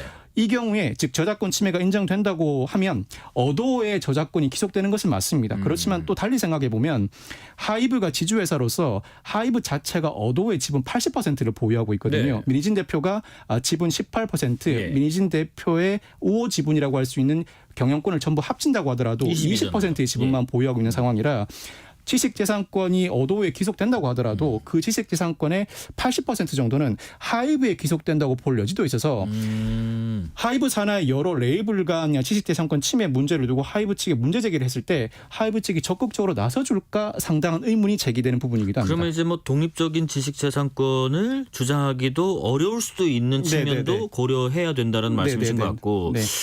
지금 아까 음악이나 안무에 대해서는 저작권을 좀 인정하는 추세인데 민희진 대표 주장처럼 메이크업, 의상, 사진, 영상 이런 것도 다 그 안에 들어가나요? 이 부분은 사실 민희진 대표 측이 적극적으로 법적 문제를 삼기는 어렵습니다. 저작권 침해를 주장해서 민형사 소송을 제기하기는 상당히 어려운 부분이에요. 법적 쟁점도 많고 어느 정도 비슷해야 저작권 침해인지 주장하기도 난점이 있거든요. 다만 이 주장을 하는 이유는 경영권 탈취 주장을 할 때 방어 논리로 충분히 제기할 수 있을 만한 쟁점이기 때문입니다. 만약 하이브 측이 주장하는 대로 어도어 경영진 측이 경영권 탈취를 시도했다면 네네. 이 관련 정황으로 제시해 볼 만한 대목이 물론 이 부분도 하이브 측의 주장이긴 합니다. 회사 감사에서 일부 자료가 확보되었는데 그 자료에 하이브 안에서 우리를 못 건드리게 하고 궁극적으로 빠져나간다는 방안이 담긴 문건이 확보되었다는 주장이 제기되고 있습니다. 네네. 하이브 안에서 우리를 못 건드리게 한다. 이 부분은 어도와 하이브 간에는 인적 교류도 있을 수 있겠죠. 그렇다면 어도 경영진 중 일부가 하이브의 내부 영업 비밀 자료를 취득해서 사용하고 있는 과정이다. 사용하는 취지는 향후 독립하려고 할 때 하이브가 압박을 가해올 수 있다. 그 압박을 물리칠 수 있는 대응 방안으로서 내부 비위와 관련된 영업 비밀을 보유했을 가능성도 충분히 제기할 만합니다. 뿐만 네네. 아니라 네. 궁극적으로 빠져나간다. 이와 관련해서는 또 다른 문건에 GP 어떻게 하면 살 것인가라는 문구도 발견됐다고 합니다. 여기서 일컫는 G는 싱가포르 투자청 GIC의 약자이고 P는 사우디 국부펀드 PFI의 약자라는 것이 하이브 측의 주장입니다. 네. 결국 경영권을 탈취하기 위해서는 50%를 초과하는 지분을 확보해야 하거든요. 당장 민희진 대표 측이 그만한 자본은 당연히 없을 것이니 예. 이 경우에는 통상 경영권을 확보하기 위해서 벤처 투자사나 사모펀드의 도움을 구하기 마련입니다. 이들로부터 자금을 확보해서 확보하고. 모호적인 투자 지분을 확보하거나 직접 그 투자자들이 관련 지분을 사게 하는 형태가 되는데 이들 사모펀드가 어떻게 하면 살 것인가를 논의하는 문건 내용이 확보되었다는 것이 하이브 측의 입장이지만 경영진 즉 어도 경영진 측은 그는 베끼기 문제를 제기했더니 엉뚱하게 논점을 흐리는 것이다라고 주장하고 있는 것입니다. 네네. 양측의 입장이 아직까지는 상당히 팽팽하게 대립해 있습니다. 양측의 법적 뭐 분쟁이랄지요, 공방이랄지요, 계속해서 이야기가 계속 이어질 것 같습니다만은 뉴진스는 정상적으로 컴백을 하길 다음 달 바라겠습니다. 컴백 예정입니다. 네. 예, 예. 다음 이슈 가보겠습니다. 이제 우리나라가 마약 청정국이 더 이상 아니다 이런 얘기는 참 꽤 많이 나왔던 얘기인데 해외에서 밀반입한 마약을 유통한 일당 경찰에 붙잡혔다는 소식이 들어왔네요. 네네. 이 경찰이 해외에서 밀반입한 마약을 가상화폐를 주고받으면서 SNS를 통해 거래 유통한 조직을 일망타진했습니다. 일망타진했다고 표현하는 이유가 필리핀에 거주 중인 해외 총책 40대 A씨를 검거해서 국내 송환 절차를 밟고 있습니다. 그 과정에서 밀반입책 5명, 판매책 27명, 구매 투약자 16명 등 48명도 같은 혐의로 검거했고 이 중 17명은 구속하는 성과를 이루어냈습니다. 그러니까 총책도 잡아야 되고 마약할 때는 한 덩어리를 한 방에 이렇게 일망타진을 하는 게 되게 중요한데 네네. 사건 개요 잠깐 설명해 주실까요? 필리핀에 거주하고 있던 해외 총책 A씨 지난해 8월부터 지난달까지 필리핀에서 밀반입책들과 만나서 필로폰 1.7kg을 전달한 혐의를 받고 있습니다. 1.7kg요. 해외에 거주하는 총책은 이 마약류를 제공한 이후에 자신의 휴민트 내지는 정보원을 이용해서 국내에서 파는 작업을 이어나가야 하거든요. 밀반입책 이 5명은 이 해외 총책으로부터 전달받은 필로폰을 진공으로 이중 포장한 이후에 이 밀반입책 5명은 모두 다 남성입니다. 여성용품에 숨긴 후에 속옷에 넣는 수법으로 국내에 밀반입을 합니다. 밀반입을 한 이후에는 팔아야 되겠죠. 통상 직접 판매하기보다는 판매책을 구성하기 마련인데 밀반입책과 판매책은 텔레그램, 가상화폐, 던지기, 우리가 흔히 요즘 생각해 볼 수 있는 각종 수법을 모두 다 동원합니다. 텔레그램을 통해서 의사소통을 주고받고 가상화폐로 마약 구입 대금을 전달받을 뿐만 아니라 던지기 수법으로 마약을 전달하는데 전기 단자함, 소화전 외에도 화단, 인적이 드문 산, 폐가 지역의 숲, 바위 틈에도 이 마약류를 숨겨둡니다. 이 판매책과 구매책도 같은 방식으로 거래를 하게 되는데 이 판매책은 11개의 텔레그램 채널을 운영하면서 판매를 자행해왔고 구매 투약자 16명도 이와 같은 방식으로 마약류를 구입한 혐의를 받고 있습니다. 이게 필로폰 1.7kg이라고 하셨는데 이게 얼마 안 돼 보이잖아요. 근데 이게 10만 명이 투약할 수 있는 분량이래요. 그러니까 이제는 점점 마약 사범의 수만큼이나 압수량도 점점 느는 것 같은데 밀수하는 수법은 요즘에 어때요? 밀수하는 수법 중에 기생충 수법이라는 게 있는데 들어보셨는지 모르겠어요. 못 들어봤네요. 기생충 수법이라고 표현하는 이유가 마약이 다른 운반의 등에 타올라서 기생충처럼 같이 운반되어진다는 의미인데 이 이 거대한 배에 물에 잠겨 있는 그 배의 가슴 부분 C체스트라고 하는데 이 네. C체스트는 냉각수에 쓸 해수가 유입되는 통로입니다. 네. 그런데 이 C체스트 안에 마약류를 몰래 숨겨서 의도치 않게 유통시키는 수법을 기생충 수법이라고 합니다. 유엔 마약범죄사무소가 발간한 보고서에도 이 기생충 수법이 상당히 활발하게 자행되고 있다는 보고가 올라오고 있습니다. 예. 적발됐다면 100만 명분 규모일 정도로 그 양이 어마어마하고 적발이 쉽지 않아요. 누가 배 속에 들어가서 이 배 C체스트 안에 마약류가 들어있는지 살펴볼 수 있겠습니까? 네. 적발이 상당히 어렵거든요. 실제로 지난 5일 울산 온산항에 멕시코발 2만 5천 톤급 화물선에서 약 94만 명이 동시 투약할 수 있는 코카인 28.43kg이 발견됐습니다. 94만 명이요? 그렇죠. 네. 시가로 약 142억 원의 상당인데 우리나라 울산 온산항에 정박해 있다 보니 잠수부가 들어가서 청소 작업을 하고 있었어요. 네네네. 따개비 제거 작업을 하는 과정에서 C체스트 안에 이상한 물건이 포착되니까 신고를 한 겁니다. 간이 검사를 해봤더니 코카인 양성 반응이 나왔고 1kg씩 28개 블록 마치 이 돌멩이처럼 구성되어 있습니다. 이 돌멩이 외에도 2개의 GPS도 담겨져 있었는데 네. 즉 위치 추적 장치가 담겨져 있었던 겁니다. 다만 이 GPS가 수명이 1년인데 이미 방전된 상태였다고 합니다. 그렇다면 이미 1년 전에 C체스트 안에 이 마약류를 숨겨두었다는 의미인데 아마 제가 추정컨대는 우리나라가 최종 목적지는 아니었던 것 같아요. 이미 이 배가 일본을 거쳐 뉴질랜드로 향할 예정이었고 이미 1년 전에 숨겨둔 물품이라면 중간에 이미 하적되었어야 하는데 어떠한 사정으로 이 선적까지는 어떤 조직의 계략으로 가능했지만 하적까지는 어떠한 사정으로 불가능했던 것 같습니다. 아마 마약 조직이 깊숙하게 개입된 사건 같고 하적이 어려웠던 상황이다 보니까 이 마약 조직 안에서 그 책임을 묻는 다른 범죄가 자행됐을 가능성도 상당히 높아 보입니다. 이거 지금 따개비 제거하다가 이게 우연찮게 어떻게 보면 발견하게 된 건데 최근에는 또 이 마약이 뭐 젤리, 뭐 전자담배 이런 뭐 기호식품이나 식품으로 둔갑해서 들어오기도 해요. 그렇습니다. 요즘 마약류의 트렌드라는 표현 자체도 어폐가 있는데 네네. 트렌드라면 이와 같이 해외 대규모 마약 조직이 국내에 밀반입시키는 방식이 한 가지이고 또 다른 한 가지가 기호식품으로 위장한 각종 대마 등 마약류가 들어오는 방식입니다. 네네. 이 액상 대마 같은 전자담배라든가 젤리를 먹었는데 어지럼증을 느껴서 병원에 가봤더니 간이 시약 검사에서 대마 성분이 검출되는 경우가 상당히 많습니다. 예. 실제로 지난 1월 광주 세권에서는 크림, 초콜릿, 젤리 형태의 대마를 밀수입한 성직자와 영어 강사가 적발되기도 했고 지난해 12월에는 역시 젤리, 쿠키, 전자담배 형태의 마약을 대량으로 유통한 범죄 조직이 붙잡혔습니다. 기호식품 형태의 마약이 밀반입돼서 대량 유통되는 방식이 또 다른 한 축을 형성하고 있는 실정입니다. 아 근데 이거 어떻게 구분해요? 내가 이거 안주 알고 먹은 것도 아닌데요.